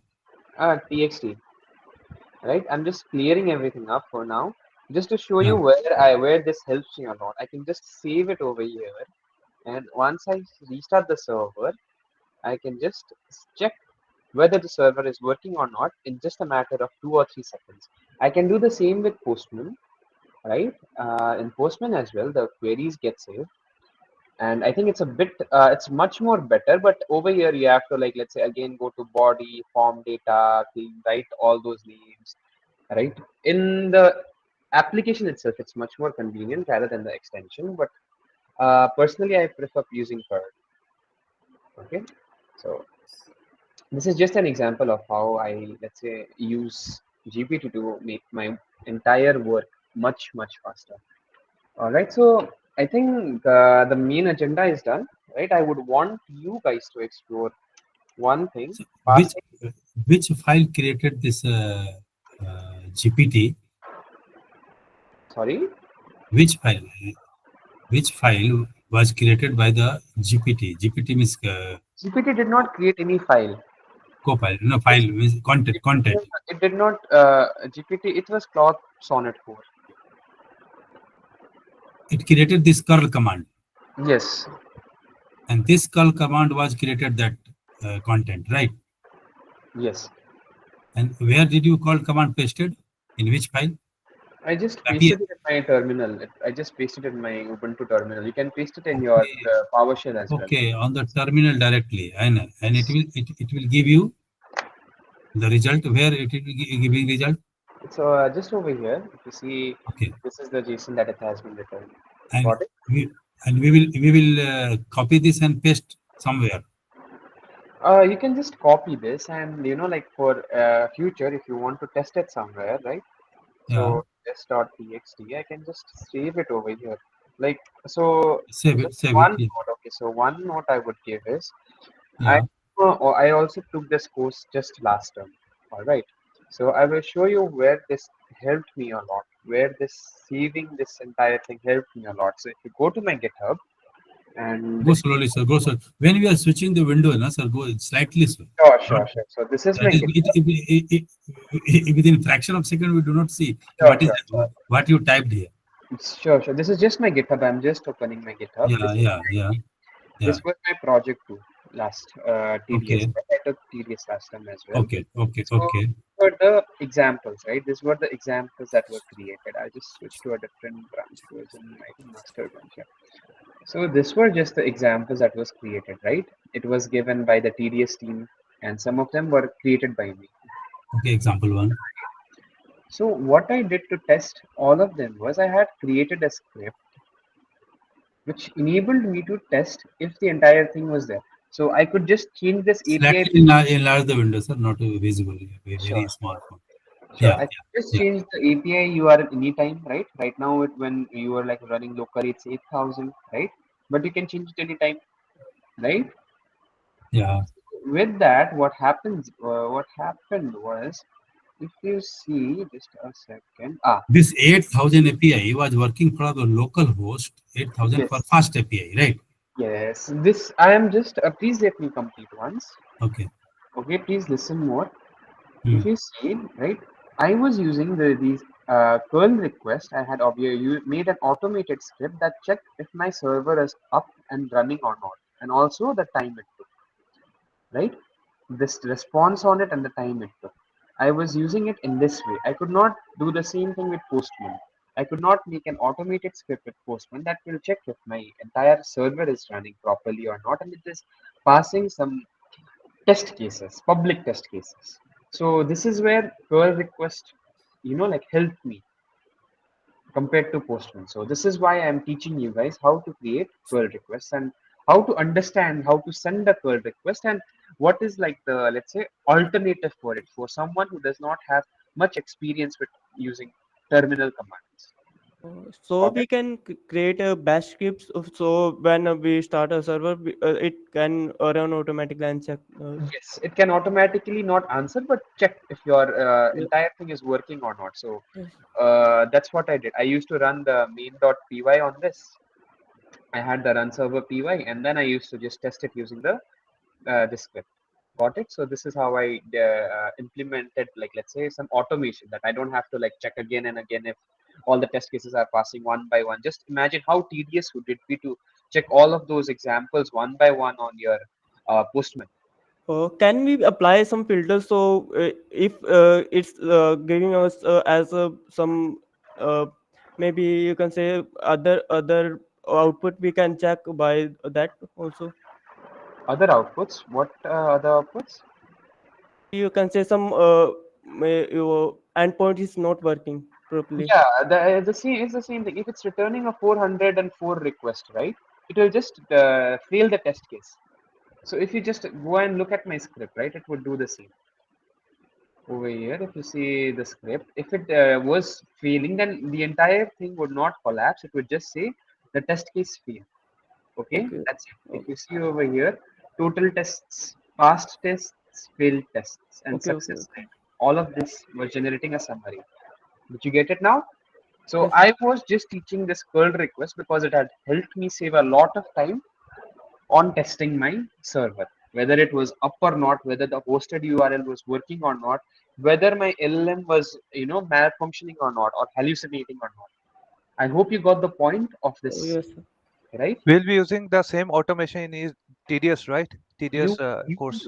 you don't have to. This is not necessary. This just saves a lot of time. Yeah, definitely. Like Yes. I hope my point is clear. There is no such thing as you have to do something in TDS. Got it? It's more Yeah. about how you want to proceed. Okay, so since this is done, right, I will just do something, and that thing is called the secret key. All right, so let's just build a secret key. Okay, so uh, let's just create an environment dot env. Okay, sorry for this. Right now I don't. And over here, let's have our secret key to be no, not this, sorry, I want to load it from the environment. So for that, what I want to do is I want to import OS. OS, right? And then I want to import load env, right? Oh no, oh yeah, from I have to install this dot env, load in the dot environment and load the environment. Now I can just get the secret key from here, and I have to define this. Okay, so secret key, let's see, my secret key is TDS is a very To work good. for the secret key, that installations are required, right? Yes, I have to install them. So I have to install just .env and load env no, .env, is it? just I can have to just I have to install .env. Just this. Okay, just Got it. Just install this, and I'll restart my application. And now I have to let's create an endpoint where I get this fake secret key from. Okay, so app.secret get secret key and return the secret key. Got it? Is it necessary to import OS and all like this, or we can Yeah. directly proceed with? No. I'm doing it from the environment. I'm not. This is a secret. Haha. Get it? This is a secret. Like in normal JavaScript, that what you say application, we don't have tags .env or anything like. So in Python, we have to do like import OS and all these things. Yes, So it is for GitHub. We do not want to push our keys in GitHub, so that's why we. No, that's git ignore that and will handle that. That's Yeah. not the thing. But like my question is, I necessarily do need to import OS and .env for that. Yes, you do need to import it because it's a Without that, secret. I cannot access .env, dot variables. No. Okay, sir. Yeah. So this is it, right? Now, if I go to the secret URL, I can just use the postman or even this, but let me just go over here and see if I can see the secret key or not. If I just type secret, yes, secret keys, TDS is a very good subject. Got it? So now what I'm going to do is I'm going to deploy this. Got it? But before deploying, I need to create a document where was the key? The TDS is a secret key. Where you saved it? over here. Okay, in the env file. Yes. Okay. Now, what I want to do is I want to deploy this entire thing. Got it? I want to deploy this on Hugging Space. You can deploy it anywhere you like, be it This render. .env normally is a hidden file, na? Whatever we use in the Yes, it's a environment. hidden file. Yes, it's a hidden file. You don't see it. That's why we are using that .env file for the secret key. Yes. Okay. Now, you can use a lot of things to deploy. Okay, you can use render, you can use Vercel, you can use AWS if you're rich, you can use GCP, you can use Azure, right? But The today whole there's thing we have to learn. One thing we have to learn. No? you can learn all of those things as well. Okay, but you today what we are going to do is we are going to deploy on Hugging Spaces. Okay. All right. So one thing I would want you guys to look at is, let's say, let me just open Gemini for now. And whatever your project is, right? Let's say your project is TDS project 1, right? TDS project 1, right? You have all of your requirements and all of that, REQs and all of that, right? Now, given my project, tell me which is the best free tier platform to deploy my application. This simple prompt will help you, let's say, find a platform suited for your deployment needs. Got it? Deploy my application. not deploy, but to help you choose a platform to see where you can deploy your application. You can give this prompt to any LLM, and you can, and this will just help you out to choose. This given my project means you have to upload that project content here, right? Once you are done with your project. Huh? Once you are done with your project. Okay. Right, you'll have a certain set of things that you have in mind, right? Like what is like the processing time, how big is the application. If the application is bigger than 1 GB, then you won't be able to do it on render. And if your application Okay. is if your application can work serverlessly, you can just deploy it on Vercel, right? So there's a lot of things that is behind And deployment platform. So we want to ask this to the you chat don't have GPT. to ask it. It's just a way that makes things simpler. You don't want to go into every documentation and see, right? Okay. Just much Please more convenient, right? check with the results, sir, please. Sorry? Yeah, please proceed with the results. Results? Yeah. No, no. Over here, like I just have written TDS project. It does not know what TDS project one is. I'm just saying Yeah. that Yeah. this is an example that you can give to see what the best platform it is for you to see where you can deploy your application. Right now, I'm just teaching you how to deploy on Hugging Spaces. That's it. Okay. Yeah. I don't need Yeah. to. Yeah. Okay. Just Okay. okay. So now I have created the application. I want to create a Docker file for it as well. So let me just create a Docker file. Let me just stop the entire thing. It looks very ugly. Touch Docker file. Touch Docker file. Right. Docker file is created. Now I can just go over here and I can start building the image. So first I want to take the Python image. Let's take Python 3.11 as it is. We want to set the working directory to be our app. We want to copy the requirement. Okay, we don't have the requirements.txt yet, right? So we need to pip freeze. Let's see if it's correct. Yeah, this is all I need. Pip freeze into the Requirements.txt. requirements.txt. Right, this entire thing has been created.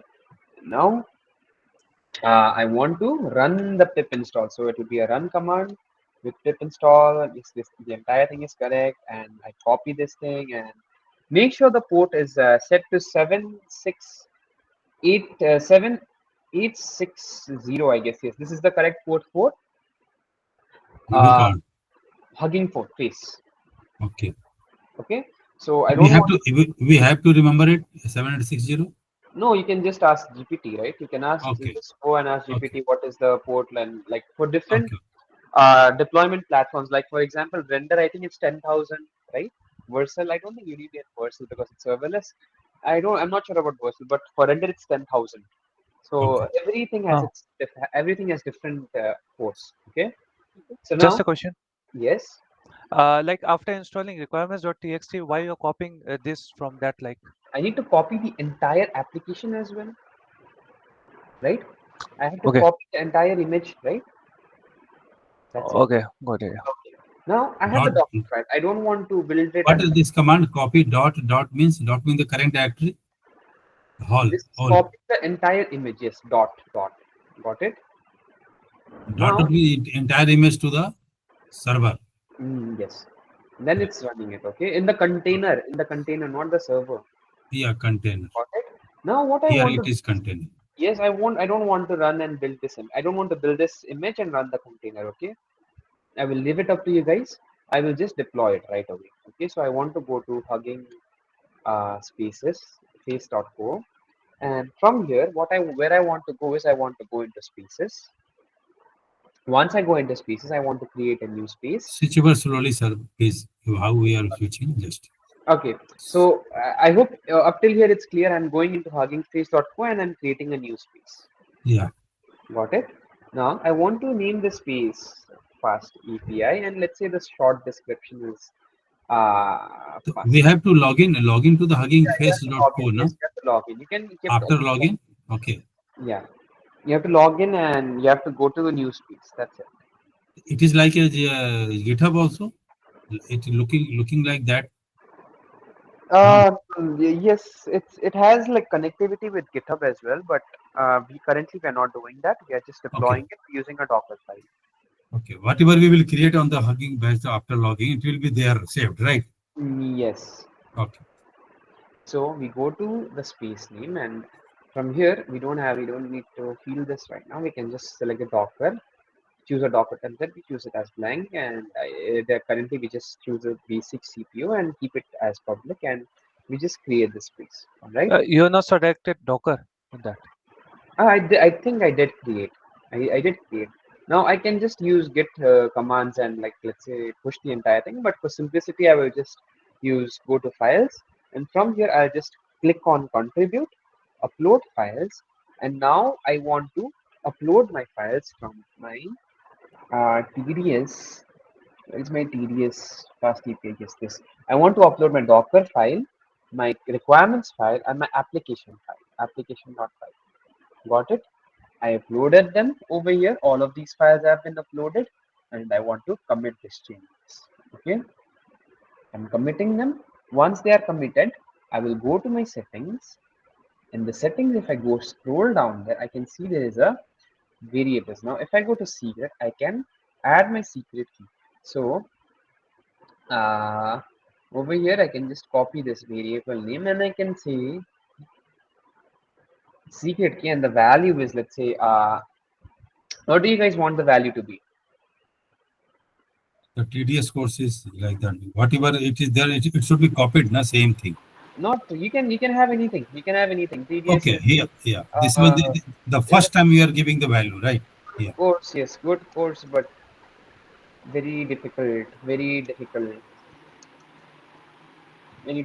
right? So I can just save it, right? So what And is the use of the secret key, sir? so the use of the secret key is like let's say over here, right? I won't have to like push it. This is entirely secret. Only you know this, right? Most of the times it's used for like let's say an API that you want to keep in secret. Like if you see in my example, right, this is my project. If you see, I haven't passed the env file, but if you go and look into my let's say work, it was my TDS p2 v3, and if you see cat env is the cat env, I think it's inside my cd app ls cat.env. Yeah, if you see this was my env file, right? So there was my Gemini key, right? So I don't want the world to see what my Gemini key is. Did you get it? So someone else can take my key and do a lot of things, but Gemini, even though it's free, not many people can do a lot of things. But let's say if I have like let's say build GPT key, right? GPT a OpenAI key, right? If someone else gets the access, they can use the entire thing. They can charge me like $200, $300 postpaid. So is this clear now? Why we are using env.env? It helps us Okay, keep so private it's things. encapsulating. It's encapsulating the other key. Yes. Now Hmm. if we Just one question. yes. Like right now you have selected three files, right? Requirements.txt, app.py, and the Docker file. Yes, that's it. That you have uploaded, right? Yes, I have So uploaded. I think the entire thing is hosted as well. now that copy dot dot you have used in that Docker file. So that copy dot dot will copy only app.py file or any other file like. The image that was built, it is copying that. Okay. So now I have deployed the application and it's running. Okay.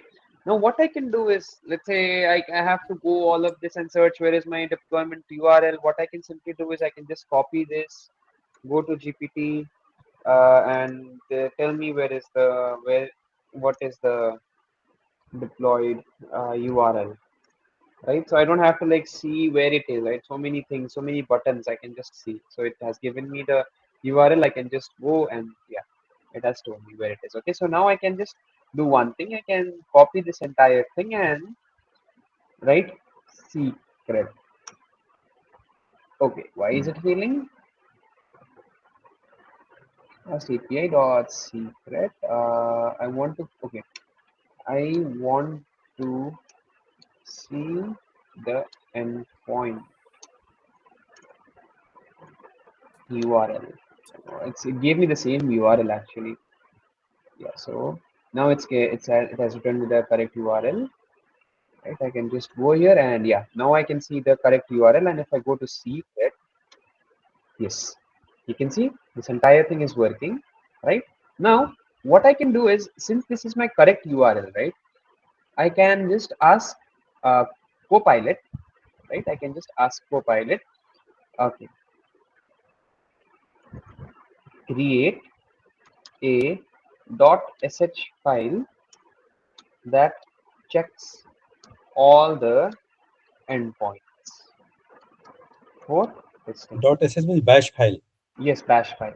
So I can just ask it to create with giving the code base, right? And now what magic will happen is, it's something that you have already done.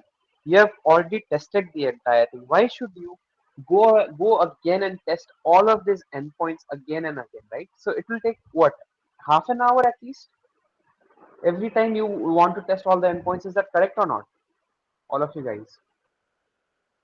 Yeah, it will Yes, take sir. half an hour, more than that also. Half an hour, but you already know how We to have test. to, You already if we know are how using cloud and all, so we have to be very careful. Like every time we are checking, so we are hitting the endpoint, and like, to, yeah, again and again you have to do the same thing, right? So instead, just I'm making a script file, script dot sh, sorry for that, script dot sh, and I'm just pasting the entire thing over here. I'll just get rid of this now, and I'll just make the entire thing. Okay, sorry for that. Save it, and let me just, okay, why is this thing, I don't like, okay, I'll just open my terminal. Okay, I don't think you guys are able to see what's there. So Yeah, it is not visible what you are typing. yeah, okay, I'll just come here, work, and I think it was fast API and chmod plus x script, and let me just run the script file. So if you see, one by one it's going. See, and the first get request, it's getting. The second one, it's getting. Third one, it's getting. Fourth one, it's not able to because it has passed 999. Right? Is this understood? Yeah, Feel this. we have not created 999, right? Created 999. Fifth one, it's passing. Sixth one, it's passing. Seventh is passing. Right? Eighth is passing. Ninth is passing. Everything is passing. So all endpoints tests were completed. Right? So if you see, okay, over here it did not upload anything. I think files, I guess. What did it upload? Okay, so it did not upload these files don't exist. That's why it wasn't able to like return the Test correct. file. Yeah, it just created a file on its own, but we can easily like just have attach animals.csv and cars.json, right? As I showed earlier, right? So And so it will fail. Suppose the server will not fail because no. tester. Just because one test is failed, the entire server won't fail because we're echoing this now. Okay. Audit, this is a different logic, I would say. Don't think that if one fails, the entire thing fails. It will just show you what has failed and what hasn't. If I create a more script that is like showing me what has failed and not, right? If I just have this, if passed, then echo green tick. If failed, echo like a red cross. I can just do that, which is visually more appealing, right? So I hope you got the point of this session and like how this is making things easier for you, how Copilot is making things easier for you. So in the questions, What you just demonstrated, is it called unit testing? So, I wouldn't say it's like unit testing, right? It's, let's say, a testing for your local development, because in, let's say, production, or let's say, in companies, corporate, it's much more, let's say, intensive. This is a very easier version of your API endpoint. so in a production grade employment, we won't be using techniques like this. Like we would be using like specific Python library for unit testing. I have not much idea about that because I don't. we have PyTest for that. That's why we have studied in Math 2 also. Yeah, PyTest. exactly. I don't have much experience about that. The only testing I have done is like in the Copilot, the prompt we are using According to our project, the prompt we have to use, na? So what? According not to your project, how you want your Copilot to use it. I'm not using Copilot to, like, let's say, code the entire thing for me. But what I'm using Copilot for is I already know how to do this, right? I Yeah, don't yeah, want to yeah. waste half an hour doing it. I Just can for example, you created the curl command for this, right? exactly, yes, Then exactly. this will give the curl command. We will save in a file, right? Yes, and I can just run this anytime, right? I can just deploy it and I can just run it anytime, right? And check. Run it anytime. What do you mean? It will be kept on our GitHub, right? Yes, no, no, no, not GitHub. I'm not saying that. In the sense, like, run it anytime is I can just open my terminal, go to my directory, and what I can do is I can just do this, and in just a matter of 5 seconds, I know that what is running and what is not, what is passing and what is failing. I know that much. Whereas if I did not have all of that, what would I be doing? I would go to Postman, I would do a new request, I would manually be checking everything, right? I would copy Okay, this okay. For this purpose, we path. are keeping this. Yes. Are Okay, you understanding and why am I teaching you this? and okay, this script is a keyword. You have to keep in a script.sh file only, No, no, no. right? It's something that I am teaching you from my extra end. What helped me Okay, accelerate my project last term because I like unlike the other people like in like okay. instructors or TAs. It's a part of system commands. Like I have, I guess you have not studied that study system commands, right? Non-study Once you guideline. study that, you will get to understand that. Okay, then Yeah. that's not a problem. No, for this project, I am asking because this is only helping hand so that we can do our project fast, right? Yes, exactly. Because in the, like how much time is remaining? On 17th October is the deadline, right? Yeah. Trust me, when you deploy it, right, you'll have a lot of headache going on. Sometimes your server is like down. Sometimes it takes time to boot up. Sometimes you don't know if let's say your test cases are passing or not. So in this cases, you will have a script that's made by Copilot, but with your intuition and your knowledge. Got it? You know what you're feeding. You know what you're testing, but it's all in a form of an automated script. Did you get me? Sir, in a previous session, sir said that in Git Hugging Face, it allows us 48 hours for 48 hour in you can say in server and in deploy for Yeah, you can deployment. just copy, like you can just ask a perplexity. Perplexity is the best for asking hugging faces versus render Are- versus railway for free tier deployment. Vercel don't support WebSocket, as far as I Yeah, know. Versal, I think it's not possible for this project. Versal is not possible at all for this project. Free tier, you mean matlab it will provide free, right? Na? Yeah, it's free. It's free. So if you see, all of these are the benefits for all of these free tiers, right? So according to your use case, you have to select Okay, it. limits and cons are there, right? Yeah, there's limits and cons to everything. For render, there is like a render takes after 15 minutes it sleeps, right? But then after that it will take around what 50 or 60 seconds, I guess, to boot up again, and only one GB is the let's say maximum size, right? So railway is no use. Is of no use. Railway. Yeah, I haven't used railway. I haven't deployed on railway as of yet. I have Which deployed one? on. Which one is best? Hugging Face. It depends entirely up to you Okay. on how your application is, how big your application is, and you don't have to worry much about the inactivity and sleeps because the TDS team is keeping a minute of 10 minutes, so you don't have to worry much about that. But yes, in terms of choosing the deployment platform, it's entirely up to you. Uh, TDS, we can Sir, just I think the most of the student in this course have a GitHub student pack also. So you think some cloud service in that pack is also yeah, you can use that. help? Yes, you can use that. But the thing is, Gulshan, when you come to degree level, right? I think in big data, I think you will be needing to use the GitHub, not sorry, GitHub, sorry, Google credits, and maybe you might need Azure credits for some course that you might do for your placement activities. So we will never suggest using, like anything that's paid or anything that's not like, let's say TDS. It's not only taken by students, but also it's a course that anyone can audit, right? Anyone can audit it, not just the students. So some people might not have that privilege of having GitHub Pro, and some of them, let's say, might be taking TDS after their GitHub student developer pack is over,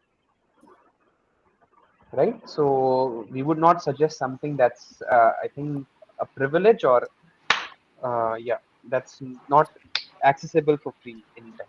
Sir, could you please push all the code that you wrote for this session to a GitHub repo so that we can Sure. refer to it later? Sure, sure. I'll just push it right now. So one thing to ask, Yes. sir, what is the difference between the secret key you have given in .env and in Hugging Face?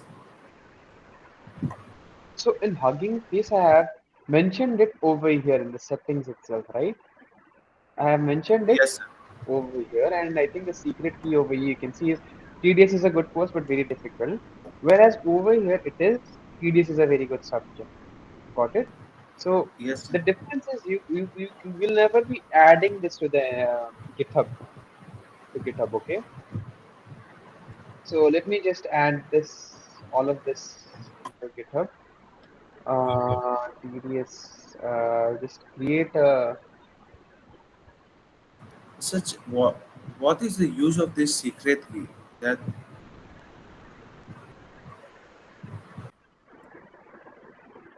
We when we will be working on big applications, we will be using APIs and all. So we want that to keep it secret. That's why we want to hide from other people. So we will so be why using. we are giving different secret Okay, key so in think about it this way, Mayan. Think about it this way. Let's say you are a company. All right, you are a company, and okay, let's say your client is maybe Razorpay. okay, Okay, let's say your client is Razorpay, and if someone is, let's say, taking your application, right? Let's maybe just one second. Just one second. Let's say your client is maybe Razorpay, right? You need the API of Razorpay so that someone can come to your application and be redirected to Razorpay, right? Razorpay will give you an API for that so that people are able to access it using your API. Got it? But okay. let's say if someone knows about the API through, let's say, console, like just clicking the network tabs and seeing the script for it, right? There's many ways people can access your whatever code that you have written, right? Yes, If someone is able to do that, then your entire process of like uh, Razorpay, right? The payment section, it is corrupted. People can hack it anytime, right? That's just an example. But if you have Sir, yes, yeah, like I have used OpenAI API, so that have free limits. So if someone get access to that my API, he can use that, and I will, it will be exactly, exhausted. it will be exhausted for you. You might have $200 billing at the moment you wake up the next time. Huh. Exactly. So yes, that is why so we're using not private, sorry, environment variables. That is why it's used. and what the use of that Hugging Face secret key? It is Over like here, of Razorpay. if I have Gemini API key over here, right? Like I can just, if I have a Gemini or let's say OpenAI API key, OpenAI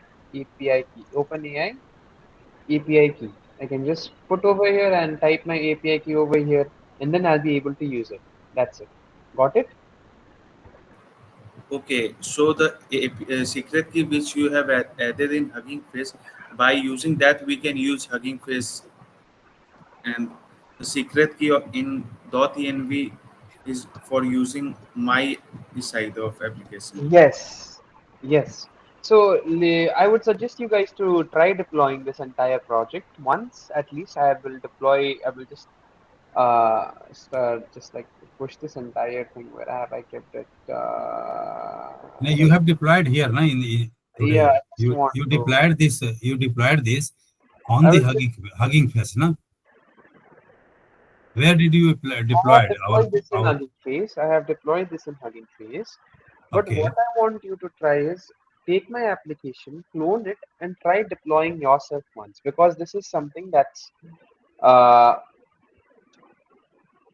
After already been deployed we, and we already will been pull deployed, right? pull your code from the GitHub and Yes. deploy this on the Hugging Face, right? Yes, please do that. By creating that our secret key, right? Yes. Okay. Okay. Got it? Got it. All right. So I'll just push this entire thing. Git init. Sir, how long is this session? And how much time we Uh, have? yeah, it's probably we are at the end of it. Sir, I have some doubts from previous sessions. Can I ask? Sorry, I won't be taking the doubts from previous sessions, since this is my very first session in TDS. I don't really have much context of the previous session. My tenure just started on Wednesday, so I won't be able to help you with that much. Sir, our other sirs are coming back to the meeting? Like, Okay, but what is the query? Could you just text me the query or drop it in the chat box? I will, or maybe just post it in Discourse. sir, actually, I was not able to link Jupyter and Olama containers with each other, and there was also problem with Vercel. What's the problem? So like in Vercel, when I was going to their site where my application should be working, but it was showing 404 error. And in this linking of two containers, that Jupyter and Olama, I was not able to get where they are saying in the mm, in the file IPY, there it is showing an error, um, uh, and I was not getting the message which I want from the server. Yeah, he is getting problem in Docker. I got that. So in Docker, they have taught us like to their Olama model with what do we say, Jupyter Notebook to link Uh-huh. with using network bridge. And Network. Podman.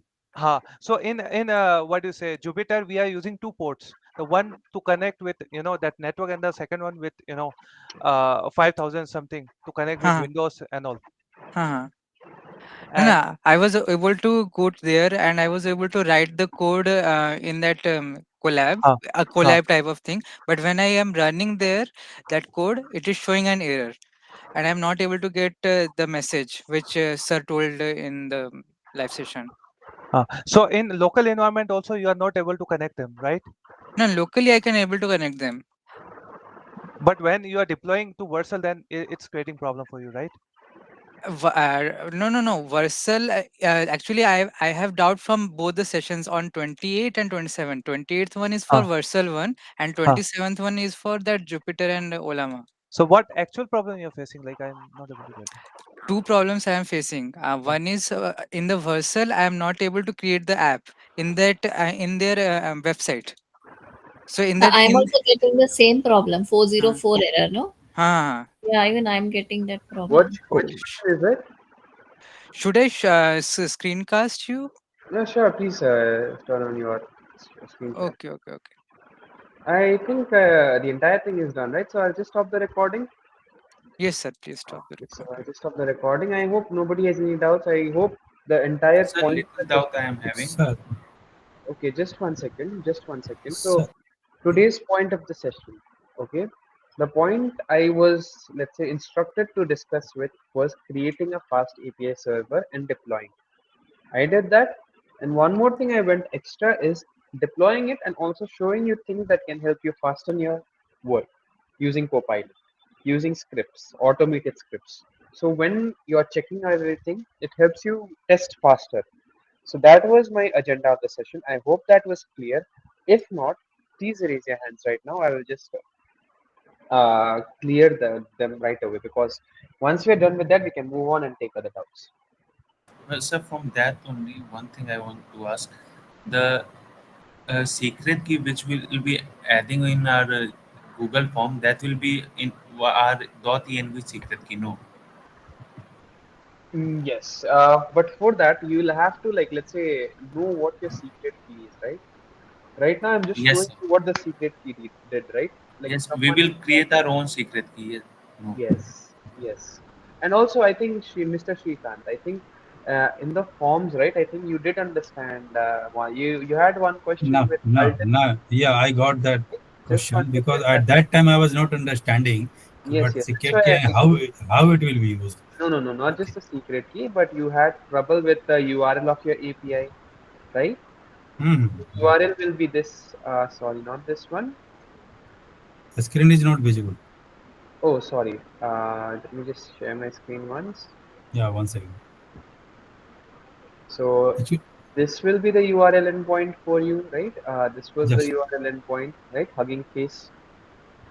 This was my URL endpoint, right? Let me just. go to the Hugging Face. Yes, this was my URL endpoint that was hosted. Yeah. Secret key is whatever value that we want to send to our API, right? Secret value This sent to secret API. key will be of And Hugging Face or .env. sorry, GitHub homepage.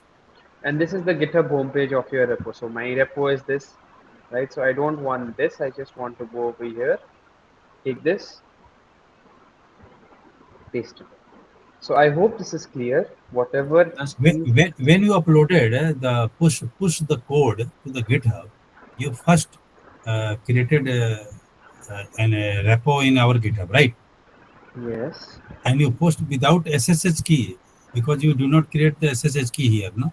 I don't have to, like in mine or in this whatever configurations I have. I don't have to use the SSH. Okay, means on the GitHub we can have the repository which is without SSH key also. Is it? Yes, you have to do your own configurations for that. So And every GitHub repository this has a different SSH key, right? Yes. Okay, thank you. so in this G form, you return secret key, right? So if there are multiple secret keys, then how are you gonna like write in that form? You're G not. form. You're not. It's not like you only have one secret key in this case now. So Yeah. please do that. So how are you gonna write that? Like if there's multiple secret keys, what Why? format you gonna write? In what case would you have multiple secret keys? In TDS form, you just opened right now, No, just no. previous. Question is, in what case will you have multiple secret keys? Why would you have multiple secret keys? One key is for for this API, AI API, and another one could be anything. Like just in case, like yes. Why would you have that in case? I mean, what do you want to know? Like I'm not understanding that. The thing is, I want to know why would you Uh, have multiple secret keys? That's the so thing. See, one what secret I key will be understand that the secret key Actually, is the just for secret communicating between your application and the server. yes, So it it should. is just one task. So Yes, we don't need so many secret keys and so many Maybe different applications running. maybe listen, Avril asking that you listen, want to listen, give guys, some guys, secret key for some purpose, some secret key for some purpose. listen, Something you want like to share, secret something key you not means want to share. API, like AI API. We have just listen. You're yeah, not yeah. sending the AI pipe over here, okay? You're sending a secret value, okay? Secret That is value just that a you can send password. anywhere. Listen, exactly. That's just the password. Someone, let's say I am the TDS team, right? I am Uh, getting uh, someone who comes for inspection to your room, right? yeah, You lock the room and go. You know what the room lock is, right? You have the key for the room, exactly. right? If I want to enter, you have to give me the keys. Else, will I be able to enter the room? No. Only if you give me the key, can I enter the room and check what is inside there, right? So it's a secret value of my project. You want to It's say? let's say it helps us accessing your project. That's it. Okay. Yeah, okay. Okay. And for now, if it's not clear, don't worry. As things pass on, as you create your project, Mhm. all of this will be much more clear. Uh, Okay. I I hope it's described in the project description and all. Obviously, it will be described. Okay. If it's Thank you. not, please ping us in Discourse. Sure, We'll help you out. Okay. sure. All right. Manoj, please go ahead. Yeah, good evening, sir. I'm audible, sir. Yes, please go ahead. Actually, sir, whatever you told, I get the broad overview. But sir, but I have done my foundation, then MLF and BDM only. Then I am in the DTS, sir. So, any sir tips you suggest that because I have done none of the diploma in programming course, any tip so that I can catch up in this course, sir? I got overview, sir. Whatever you told, that I got overview. It's a very fair understanding, but to get the things into a pro level, anything you suggest that, because I have not done any of the diploma in programming course, so any tips you suggest, sir? So for me, I took it in the last term of my diploma, right? So I had taken it after doing math to MLP, and along with it, I had done system commands. So for me, I would say, even for me, it was a very hard course, and even now it is a much more difficult course again than it was last time. So I would always suggest students to take at least math too, because even though this is a data science subject, there's a lot of development. There's a lot of application API development that you have to deal with. So math 2 is something that I would suggest everyone, and I would suggest ML, at least some basics of ML for doing the GAs. And system commands is just something that will make your work faster. But math 2 is something I would suggest. So for you, I would suggest you to, like, let's say, learn how to use develop APIs, at least get comfortable with building APIs, and then how to, let's say, orchestrate multiple APIs, and also do, like, let's say, introduce some AI into the API. Let's say, like, introduce an LLM into the API. So I would suggest that. So Thank you. that would be my suggestion. All right. So Thank you. I'll stop the recording now, and please. You mean to say the creation sir. of the API, fast